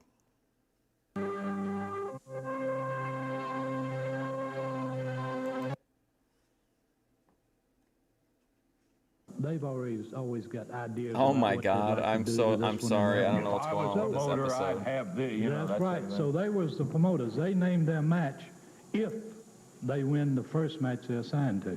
We'll have 4 tag matches, and you'll have 4 dream matches out of that. And boy, some of them are wild. Yeah, that isn't all. Not only I've got it up as loud as it'll go. You got a dream match, but on this particular night, you were going to have a battle royal inside a cage. That's right. You know, a battle royal. You know how long I've been around wrestling, and I've never seen that happen I haven't before. Either. But, you know, a battle royal is exciting. There's always a lot involved. This is August 1st, by the way, 1987. So, if, just for instance, Pat Tanaka gets eliminated, and then it's down to Paul Diamond and a guy, Pat might come back and give Paul a little help, you know. This will eliminate that. This will really tell who's the king of the battle royal. So when a guy gets eliminated, boom, he's outside that cage, right? And it's a big cage. Okay, we're going to get more detail about that. This is just the opening right here, folks. We got a great show lined up, and we're going to be back in just a moment. I just want to know. I got to know who won the... Oh, wow, look at this. If they win it, they want 5 minutes with downtown Bruno and a partner. I'm so slow by the time I got there. Let's listen to what Jeff and Billy had to say about it. Well, Billy, they asked us to come out here today and talk about our dream match. You know, everybody, Bubba, Goliath, Mark, and Alan, everybody's been talking about their dream match. But they failed to mention, if you get to get to your dream match, you got to win your regular scheduled match. And our scheduled match is against Pat and Paul. We won these belts. We are the new champions, and you know who we won it from. Pat and Paul. It was a long, hard-fought battle. Some of the people didn't see it, but I guarantee you, We proved we were the champions because they're too hard. Some people didn't see it, huh? And we got to face them again. But if we beat them this time, we don't get these belts, but we get something even better, I believe. We get 5 minutes with Bruno and any partner he wants. You know, he's been a thorn in everybody's side, and I guarantee you we're going to beat his stinking brains out. You know, Jeff, he's been here a long time in this area. He is a thorn in everybody's side. So, Bruno, if we beat, not if, we're going to beat Paul Diamond and Pat Tanaka right there in the middle of the ring, guys, and we get 5 minutes with you. But, Jeff, he can choose any partner he wants. We beat this team, we promise. Nobody saw it, though. After that, after everybody's dream match, it's a big cage battle royal, and I've never seen one of those. We're coming at you. Cage battle royal, wow. Well, that's an interesting comment from Jeff and Billy on it. We'll have more comments in just a moment. Right now, a lot of folks have said, boy, I'll tell you, I wish I could have seen that entire match over in Jackson, Tennessee with the Southern Tag titles at stake. Let's take a look. Paul Diamond, Pat Tanaka, the finals against Jeff Jarrett and Billy Travis. Here it is. Oh, of the tag team tournament. Jeff Jarrett, his former partner, agreed to come in as a substitute. Oh, you know what? I remember that now. They announced a big tag team, a big tournament, but then I made a big deal about saying like, wow, this is the first time they've had a tournament, but the entire tournament played out on the arena show. So like we never got to see any of the matches, I don't think. Jarrett and Big Bubba lost the match to Diamond and Tanaka earlier in the evening. Whoa, Travis, able to move out of the way. Billy goes for a pin. No, he's going for a tag. Tanaka comes right in. The referee puts him out, but that breaks up the opportunity for Travis to try to get a pin. Now, Travis fighting up, goes for a double leg dive, trying to fight his way. Here comes Randy Hales on commentary. And Diamond goes right back to him, and Travis is down. Diamond and Tanaka are managed by downtown Bruno. So far, he's not a factor in this match. Travis. It was so matter of fact. Caught with another right hand. Tried for a tag, unable to do it. Pat Tanaka sends him in once again. Billy Gus comes back again, catches him with a clothesline. Now, Billy needs to make the tag. Both of them down. The referee starts to count. They have a count of 10. They get up. And Travis trying to crawl to the corner to make a tag. And he's going to get it. Coming real close. He's got his tights. But not close enough. As Pat Tanaka all right, stops ATL. him. And Jeff Jarrett is still on the outside of the ring. Travis is down again. Man, let me tell you. Diamond and Tanaka really get up, and they're really all over Travis, and Travis, very, very tough young man. Reverse face lock on Travis. The crowd here at the Jackson Coliseum in Jackson, Tennessee. Jackson, everything's Coliseum. AWA Southern Tag Tournament. Also the winners to receive a World Tag Title shot. Travis is fighting. He's not a quitter. Handful of hair that puts him down again.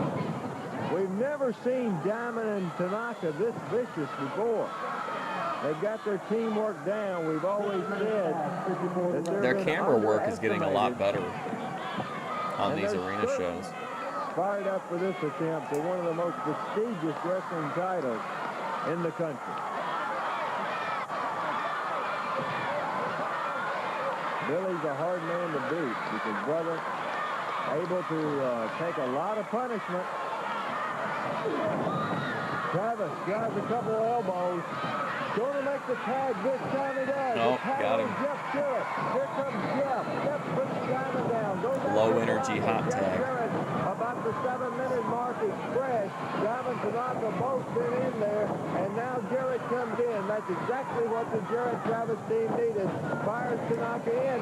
It's something just feels off in the timing ever since Jarrett came in. Whoa, that was pretty cool. Diamond down.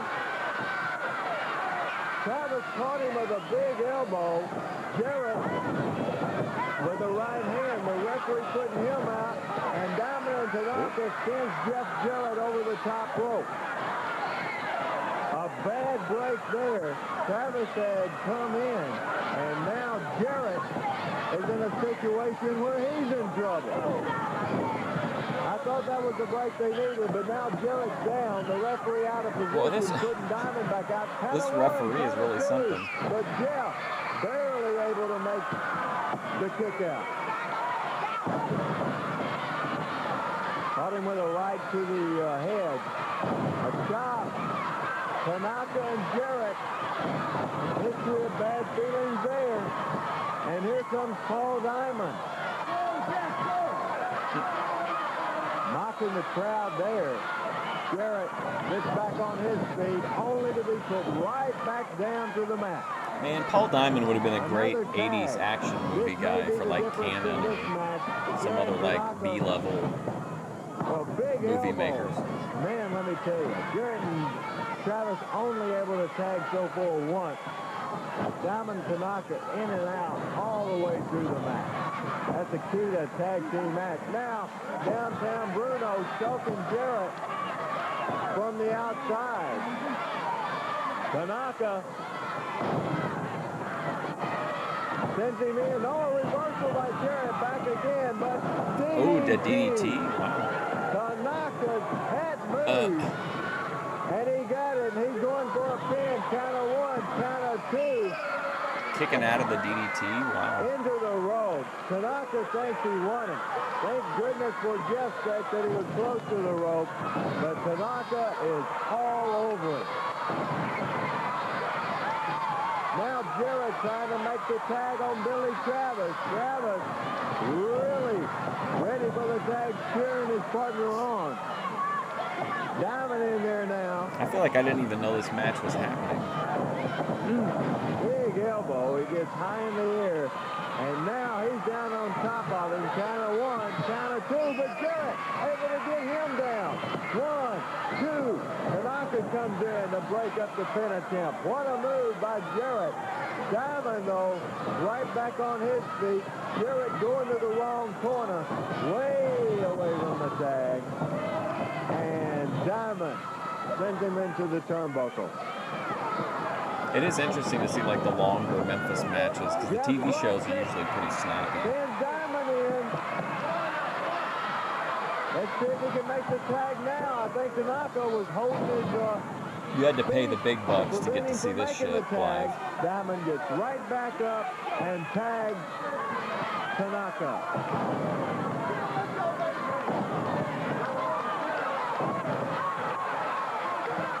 Crowd here at the Jackson Coliseum getting behind Jarrett.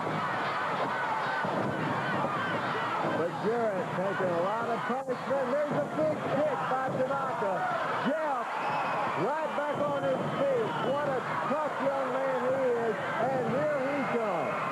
Jarrett pounding away. I was trying to see how much tickets cost back then, but I can't find it. In the middle of the ring, Jeff Jarrett, Pat Tanaka, trading punches. Neither one of them going down. I guess it probably varied too, depending on who was booked on the card and Like he's stuff. about to hit the canvas as Jeff Jarrett getting the best of him. There he goes, doing the best he can. Tanaka and Jarrett in the Southern Tag Team Tournament Final. Back and forth. Jarrett sends him into the turnbuckle once again. And a big right by Jeff. Here comes Paul Diamond. Billy Travis goes after him. Diamond to Come on, ref. Jarrett Tanaka. Jarrett hits the rope. And... Oh, that shit. misses. He tried to hit Jeff. 1, 2, 3. He gets him. In Bruno. 15 minutes, 3 seconds. We have brand new AWA Southern Tag Team title holders.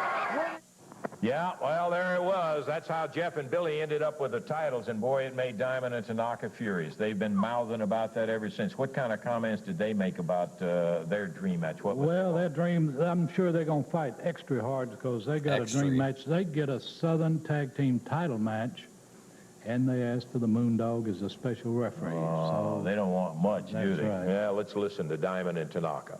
You know, when you've been a tag team as long as Pat and I have, You think very much alike. And you even dream alike. And Dream alike? Yes, we have a dream. What is our dream, Pat? Southern title match. Southern title match is exactly right. That is our dream.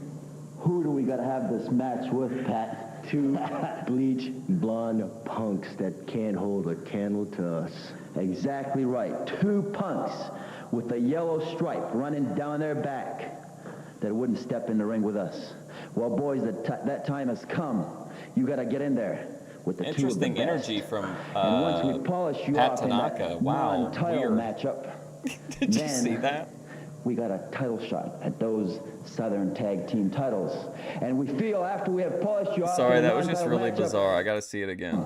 you got to get in there with the two of the best. What was he And once thinking we here? polish you What's he off in doing? a non-title matchup, then we got a title shot at those Southern Tag Team titles. And we feel Was after it we Tom have polished Pritchard you with off the in a hair? non-title matchup, we have earned the right for a stipulation.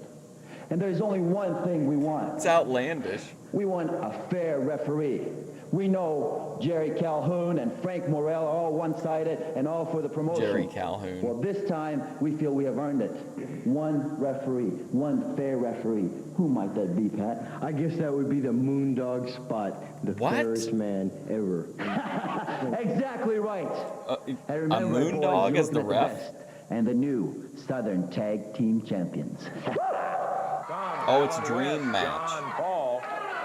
And this one will be an expiration of time as the jackets come off. For those of you who We do have not 40 know, minutes, Tanaka like just 35 taking minutes his left. jacket Why is it off an on the expiration left, of Paul time? Diamond, the bigger of the two. Solid muscle head to toe. And across the way, look at the big kid from Zuma Beach, California, Alan West, who is starting out. Alan at 252. Man, we're And getting a his lot of partner from Paul Diamond and Pat Minneapolis, Tanaka John matches. Paul, another fine athlete. This ought to be a good one. Trying to Diamond hang and in there. Tanaka may better pay attention to these two guys rather than talking about Oh, damn, bro. justice it is with Travis and Jeff Jarrett not giving him a match. Why didn't they bring in Tanaka Alan took a West to shot replace from Shawn Alan Michaels West. in the Rockers? Alan, a big kid. I love his hometown. Yeah, Jack. Moondog, bad Zuma choice. Beach, For sure. California. I'm not that familiar with it, but I understand they have Oh, a my lot of them God. out there that look just like him. Blonde hair, raised on a surfboard, I guess. All right. Well, Allen spent a little time at his gym pumping weights. Paul Diamond in from behind, and the referee trying to count him out. He gets pushed away. Diamond's egging around for a disqualification. That should be it. Oh, boy. Jerry Calhoun, the referee, being roughed up now by Tanaka. And if I were refereeing the match, I'd be reaching for the bell and saying disqualify. Yes, he did. There it is. Called it. No excuse. What's it that does Lance think the referee's just going to get beat up and then not DQ him? Out of the ring. Diamond and Tanaka have lost it on a disqualification. I think what they're trying to do is prove how tough they are. So they do it by double teaming somebody. A little side saddle DDT from Pat Tanaka. Side He throws saddle John DDT. Paul back in the ring. Diamond waiting on him. They've lost the match. Paul body slammed down by Paul Tanaka. Oh, they're going to get this over, aren't they? And once again, there's same maneuver as Tanaka grabs him, slams the head down. Boy, let me tell you, that's like a... Any of you guys remember in Smoky Mountain, they had a scene similar to this? Like Paul Orndorff gave somebody the illegal pile driver and broke his neck. And then somebody ran out to help and he pile drove them and broke his neck. And like in the storyline, of course. But like he ended up like just pile driving and breaking the necks of like 3 people in one night. Legal pile driver, that son of a gun will really cram your neck. Diamond on one turnbuckle, Tanaka on the other. And they come off flying on Alan West. You don't like John the Paul. slingshot DDT? Here comes Eddie Marlin. At least it's, I mean, it's This little something. affair straightened out right now. Referee Jerry Calhoun got thrown out of the ring. They just were trying to prove how tough they are. As They ended up getting disqualified for their Lance is troubles, obsessed with that and notion. they beat up on Alan West and John Paul. But the winners in 1 minute and 17 seconds by a disqualification. Come on, Paul. He comes Come on, off the rope Paul. one more time, right in the side of John Paul. And the official verdict is going to be a disqualification.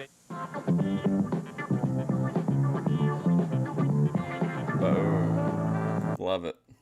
Each one of those teams have a It does look particular extremely dream. awkward, For though. instance, Bubba and Goliath, Bubba gets to go against the Moondog. If he beats the Moondog that night, right then and there, downtown Bruno gets tarred and feathered. Oh, boy. So you have got a situation where you're going to have not only the original dream matches, but you will have the result of the original dream matches. Whoever wins it, their dream will come true that night, right there in the Coliseum at Evansville, Indiana, Wednesday night. Brother, that is going to be something. 8 dream matches oriented, that is to say, and then you're going to have that big battle royal. Can you imagine the whole action of battle royal going inside of a cage? How where weird. When one guy is eliminated, out he goes. Gate is locked. He can't come back in. So you're not going to have some of these teams where one man gets eliminated, sneaks back in and beats somebody over the head, and that causes another guy to lose the eventual battle royal. No, won't be happening Like that Hulk way. Hogan did Battle to royal Sid. action inside a cage. All of this on the big dream night, Wednesday. One of the individual matches is Marlin going on to the be the whole one where episode? Johnson and Dundee team up to go against George Barnes and his cousin Bluey, Goofy, I think you ought to call him. In that, Bill's dream kind of took a backseat to what Rocky wanted, right, Eddie? That's right. I think that's another case where Bill showed his friendship to Rocky. He knew how bad Rocky wanted George, and everybody in the country knows what Rocky Johnson can do when he puts on a pair of boxing gloves, and that's his dream. Get old George Barnes in there with gloves. Let's listen to Bill and Rocky talk about it.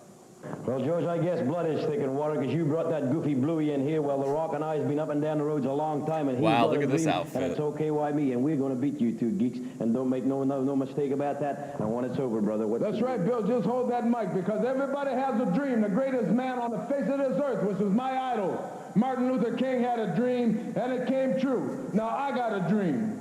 And, brother, it's going to come true. And my dream is this. Willie, when we whip those guys, Willie. I want George Burns all by my lonesome. George Burns. And I can want to do what I do best. Man, maybe second best. I think But Rocky's I want great the in this boxing gloves angle. on with him, and I want a boxing match with you, George Burns. Nobody else, just me and you. No more jiving, no more getting down, no more getting on these interviews, No more trying to getting get down. funky, trying to insult people like you insulted me. But, brother, that is my dream. And I'm like We're wearing Martin the Luther same King. sunglasses, That dream pretty much. is going to come true. Well, you know, we've been talking about George's cousin Bluey and all. I don't think maybe some of the folks have not as yet had an introduction to Bluey the way that we did one day Bluey in the the dog? studio. That was my first introduction. And Let's take a look at what Oh, happened. I bet it was Bill Cody Dundee Turbo. is scheduled to wrestle the Clone 328. Let's see what happened.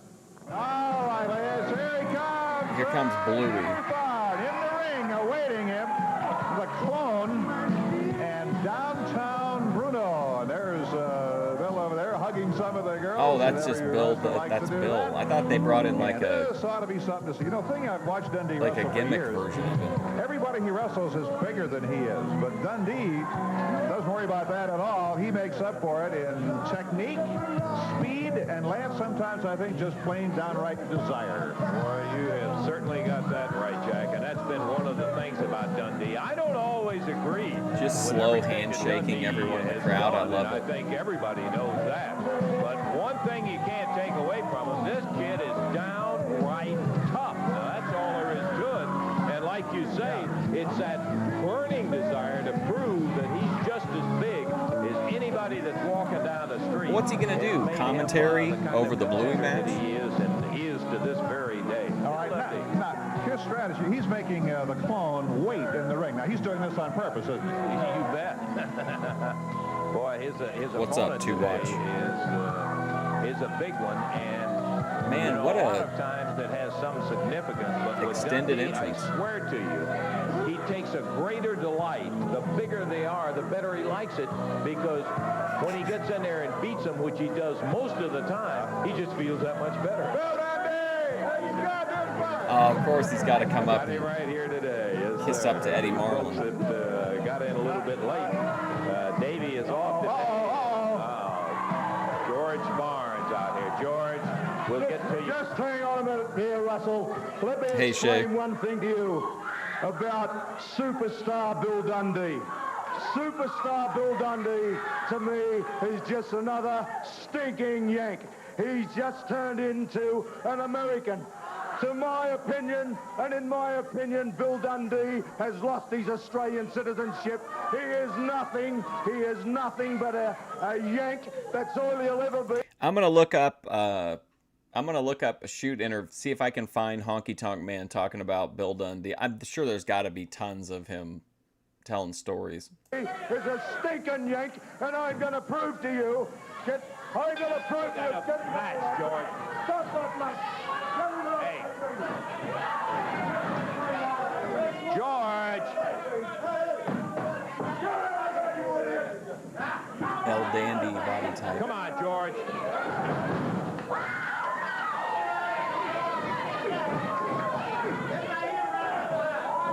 George, come on now. Give us a break here. That's George, the guy feuding with Rocky Johnson. I hate Dundee. He's no Australian. He's just an ordinary stinker dick. I hate Dundee. And I just dig that bell. Ring the Well, bell. I'll tell you what, this is one that I've wondered about a long, long time. Wait a minute. Downtown Bruno, an exception. Let's get the clone out of there. George Barnes has issued a challenge to Bill Dundee. He's challenged you, Billy. He said he wants to climb in there. I knew it. Here we go. He would. Here we go. Oh, here we go. Bringing him in the hard way.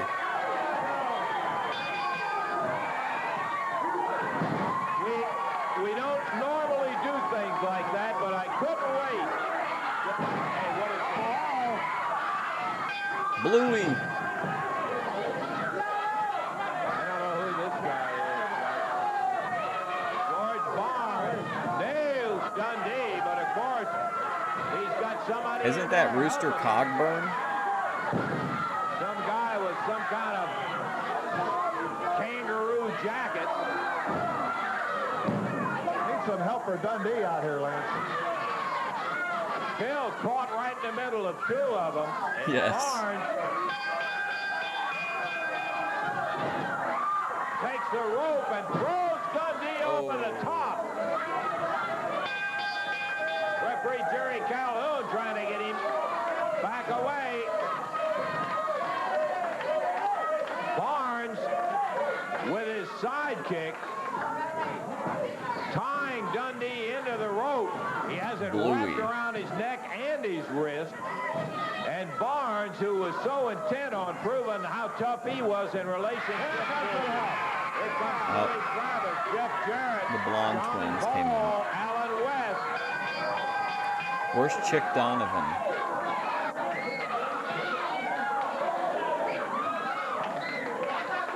Come in, you're going to get in the ring with Bill Dundee, and then you got somebody helping you in there. Jumping on Dundee 2-on-1. Let's hear from Bluey. Well, Eddie, There's two sides to the coin, and the other side obviously Wow. comes from George Barnes. What kind of a dream did he have? Well, George Barnes, he wants a match with Rocky Johnson, but he's asking for his cousin to be his referee. Oh, yeah. Well, we saw a little bit about what happens when his cousin is around. Let's listen to him anyway. You know, when Rocky Johnson crawls under his rock of a night time and he goes to sleep, there's one thing that Rocky Johnson likes to dream about, and that's the boy from down under. He likes to dream about getting me in the ring one-on-one with the gloves on. Well, let me tell you something, Rocky Johnson. That will never, ever, ever happen in your wildest dreams, boy, because I'm telling you, you are never, ever going to win this match. that Bluey and myself are in. You ain't gonna win, brother. And when we win, and my dream comes true... You think he was trying to take out Dundee for real? When I sleep in my sumptuous four-poster bed, and I lay back there and I put my hands behind my head and I start to dream, and I dream. And you know what my dream is, Johnson? My dream is having you. Yes, you one-on-one with a special referee, and the special referee happens to be my cousin Blue. Bluey is my referee.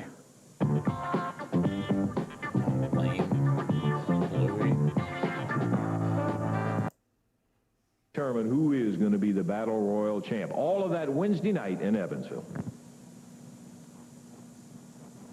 Well, the Moondogs against Big Bubba and Goliath, an interesting situation. I know that downtown Bruno was not only the current manager of the Moondogs, but was the manager of Bubba and Goliath. What kind of dreams came out of this? Sloppy, well, I guess. There's not a nicer way to put it. Grudge against Bubba and Goliath, so the Moondogs, if they win, they get a handicap match with just Big Bubba. Or like Reckless. Moondogs against Big Bubba. And they're asking for a special referee, George Barnes. Well, let's take a listen right now and see what exactly downtown Bruno had to say about that. Oh, yeah, baby. It's time to talk about the dream matches. Let me tell you something. This is the best tag team in professional wrestling. Spot and Spike the Moondogs. What do we got here? Big Bubba has a dream match. Bubba against one of my Moondogs with that big turncoat traitor backstabber Goliath as a special referee. And listen to this. As the ref. If my Moondog gets beat, Bubba wants to tar and feather me. Well, let me tell you something. We don't do that on 4th Duquesne Boulevard. Ain't gonna tar and feather downtown Bruno, see? My dream's gonna come true. That's gonna be a nightmare for Big Bubba and Goliath. What a weird vibe this interview is. A handicap match. My Moondogs against that goof Big Bubba. And you know what? In this handicap match, my Moondogs get to use the bones. And you know what happens when you get hit with them bones? You go down, baby, consistently. Mama says it bees that way sometimes. There it is. It's getting over with we me. heard talk about dream matches upcoming.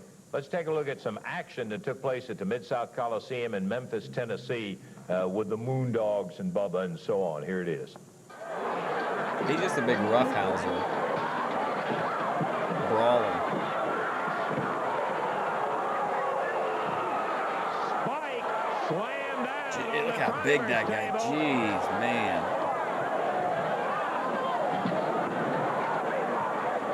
Chairs, tables, there goes our Absolute beast.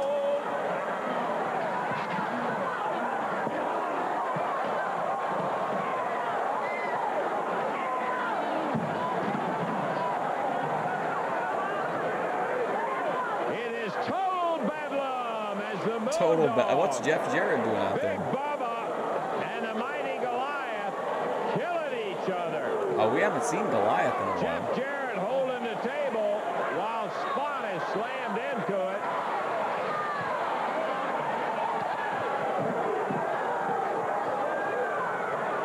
Bubba taking one of them back to the back. That's Spike while Spot and Goliath go at it.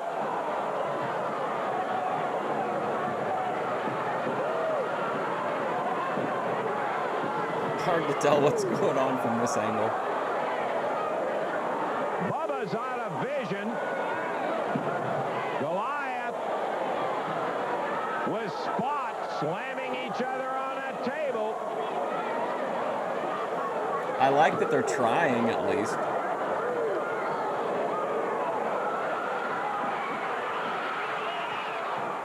Well, we saw some action in there. I know What a cock that tease. Bubba and Really Goliath edging bound us to have with a this dream. Eddie. arena What footage. kind of dream did they come up with? I hope that dream comes true. Bubba wants a match with one of the Moondogs, and he's asking for Goliath to be the special referee.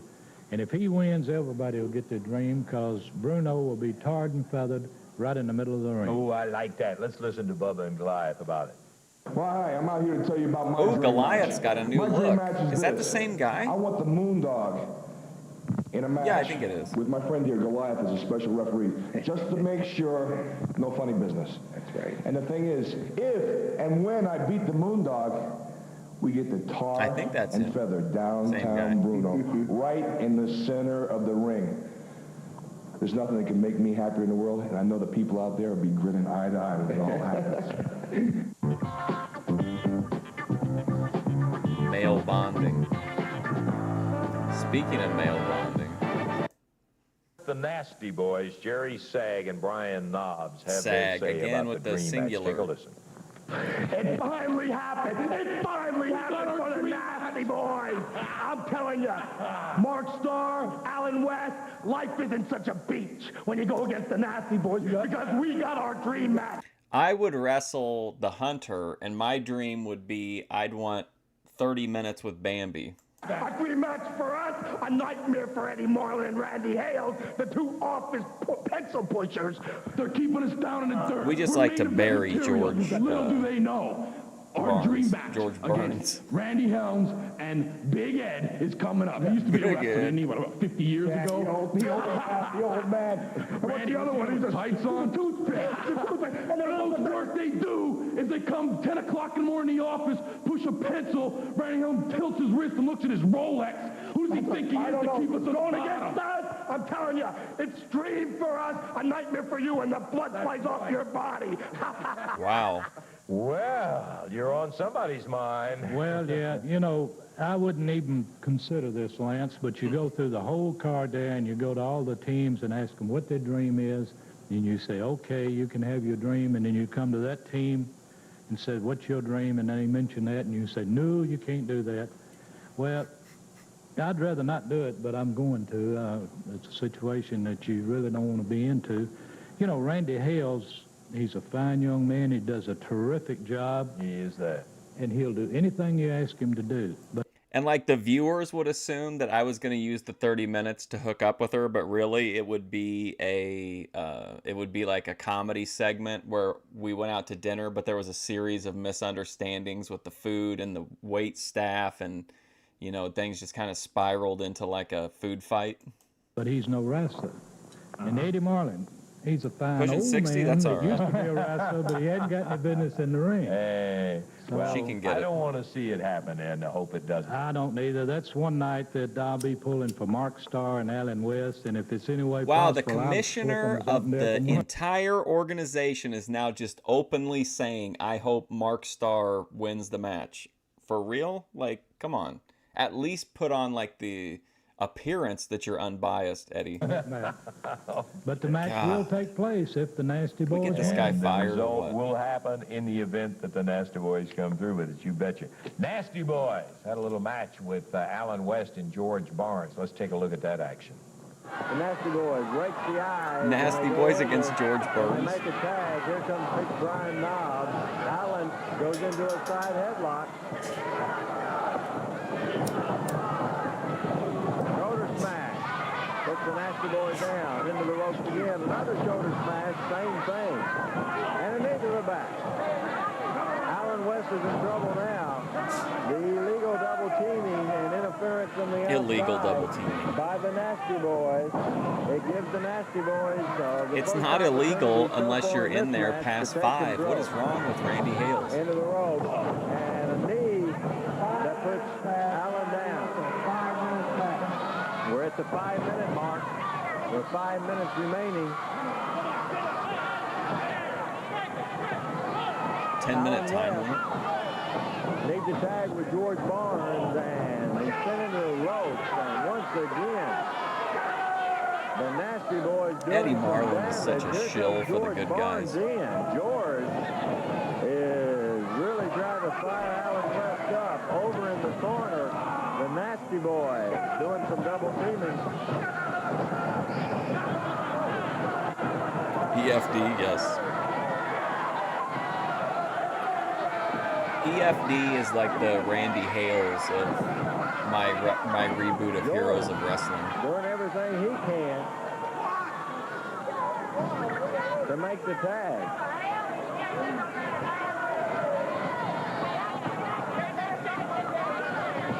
Here comes George Barnes walking his way over to us. Oh, wow. He's A-logging him during the match. As George Barnes Do was something. over with us at the timekeeper's desk, Allen could have made a tag Do in. something.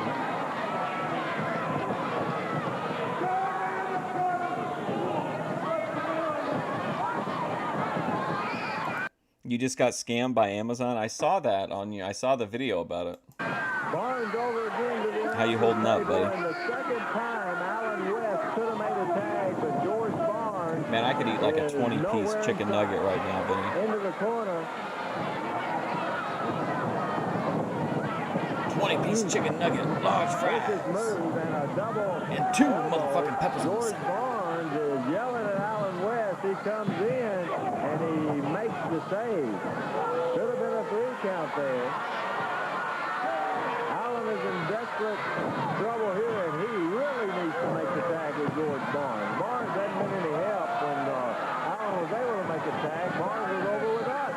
Yeah, I'm high as a kite, Vinny. Good move by Alan. But Barnes is once again with the microphone over with us. I think he's talking about Amazon wanted him to verify that he was the account holder, so they wanted him to like send them his ID, and he didn't want to do that.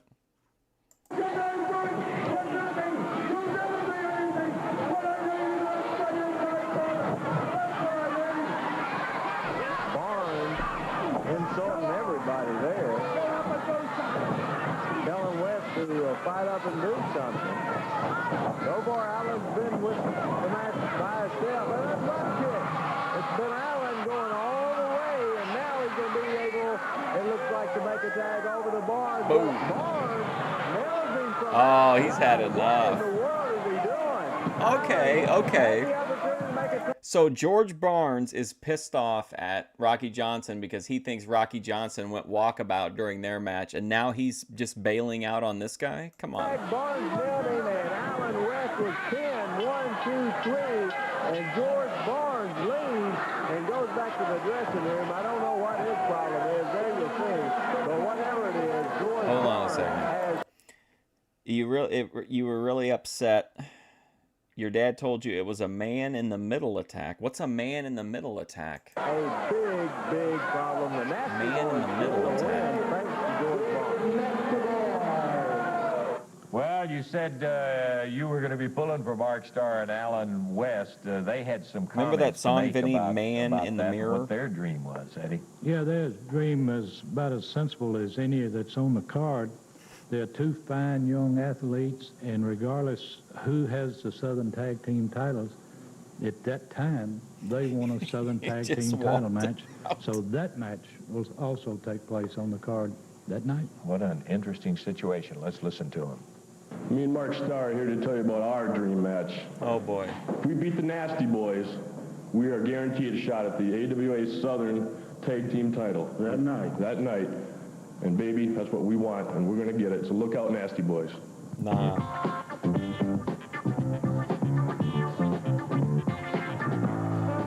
Oh, that could be, Vinny. You got to be careful who you give your information to. What a night it's going to be, Eddie. We've said that, and gee, we've still got a lot to go yet, but I want to go over specifically what the card and what the teams will be, and we'll touch on their dreams maybe if we have an opportunity. All righty. First match on the card that was a will be pretty the Nasty lousy Boys. interview. Be taking Mark Starr and Alan West. Good team. Yes, this Nasty Boys is a big, rough team. And then the second match on the card. Oh, Eddie Marlin. Big and rough. This guy got a pulse. Fire all over the country. Hey, They'll be going Lance. against Bubba and Goliath, which that speaks for. Hey, Lance, 2 big old boys, Bubba and Goliath. They done fought each other a little bit earlier on in the show, and Yeah, biggest, you can't ignore them. And Rocky Johnson and Bill Dundee, they're back together as a team, and they'll be going against George Barnes and the cousin that he brought his. First time I'd seen him, I think first time Dundee He seen him. called him Bluey. Yeah, Dundee hadn't seen him in a long, long Since time. his kids, and evidently they'd had problems when they was kids. Oh, they'll get to know each other in that match. That's right. In the fourth match on the Vinny, did you ask your dad if he would buy me McDonald's if we did a collab? card is Jeff Jarrett and Billy Travis of I just want to be part of a ride to McDonald's with Vinny Slugga's dad content. young team going against Paul Diamond and Pat Tanaka, and that should be the main event on any card anywhere in the country. Well, I tell you, every single one of those son of a guns is a main event type match. As a matter of fact, for the entire I don't know night, about you're gonna that. end up with 9 matches. Right. See, we just mentioned the 4, but the winner of each one of those 4 tag matches get to have their dream match right there that night. I got no involve- closure so on the Rocky dreams Johnson, will take place George the Barnes very night, situation like either. Billy and Jeff, we've already heard them say that they wanted a match 5 minutes with Bruno and a partner. Right. So if they happen to win the bout with Diamond and Tanaka, they will have that match with Bruno and whoever he picks as a partner, right? That's right. You will have 4 tag matches already signed, 4 dream matches, and man to top the night off.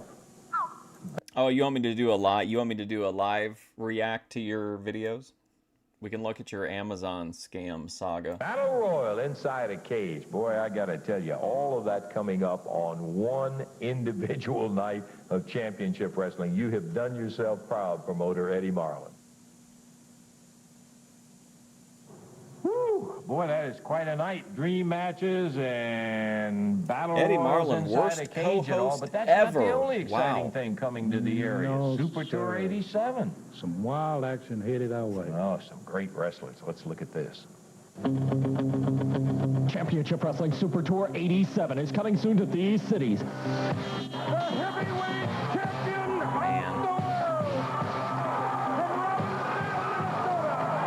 247 pounds. This whole, is this promo really this long? Yeah, sorry. This is all like, all that promo is like all AWA footage, and there's like always a risk with that of having the stream taken down. Idea, I think it is marvelous, and it's the kind of thing that not only the wrestlers get their dream matches if they come out victorious, but the fans are bound to get $1 million worth of enjoyment out of watching this. That's exactly right. You've got 4 outstanding tag team matches listed there. All right, Vinny. And then out of those 4 matches, can you you'll picture have 4 me of the and most Vinny interesting Slugga matches being you driven could see around in by every Vinny's country. dad, go to And McDonald's. then you top it all off by the first time we can ever, go to Aldi. the Cage Battle Royal, where $2,000 going to the winner. You know, if it wasn't for that one particular dream match, I could really sit back and enjoy that night. Hey, listen, the cage matches, we talk about a cage match like it's nothing. This doggone cage is humongous. That son of a gun is bigger than a building. That's almost. right. We recently had a new cage constructed, and it's 12 foot high, and it sits out away from the ring where they can get out of the ring and fight on the floor. And it's 24 by 24, and it's, I don't think there's any wrestler that's going to be in the cage that can climb out of it. And I don't think anybody, when they get Eddie eliminated Marlin is just the and worst. someone puts a lock back on the door, I don't think they can get back into it. This is really should be called the king of the battle royals. Yeah, and you don't want to talk about what it costs to have it made. I know that is going to be a great match, so that cage match. Oh, Bethadone Clinic, she'd be It's down. been fun. We'll look forward to seeing you next week, and until that time, Lance Russell for Eddie Marlin saying bye-bye. So we'll fly Bethadone to where I'm at. Then we'll go together to collab with Vinny Slugga. And then after Vinny's dad takes us all to McDonald's, we'll have that'll be the ultimate Boyd live IRL stream. And then that'll be it. The Bubba mugging was timeless. Yeah, hitting him with the boards, that was crazy. All right, I gotta go. I wanted some closure on the whole what's his George Barnes Rocky Johnson thing, but I guess we're gonna have to wait till next time. I will be back tomorrow. I don't know what I'm gonna do, but I'll put up something in the preview. But thank you guys for hanging out. I do appreciate it. Oh, what a ride! We got another Don Bass song. I can't stop thinking about the Don Bass angle and the George Barnes Rocky Johnson angles. What an incredible narrative tapestry we've seen woven before us today. All right, I will see you guys later. Thanks for hanging out.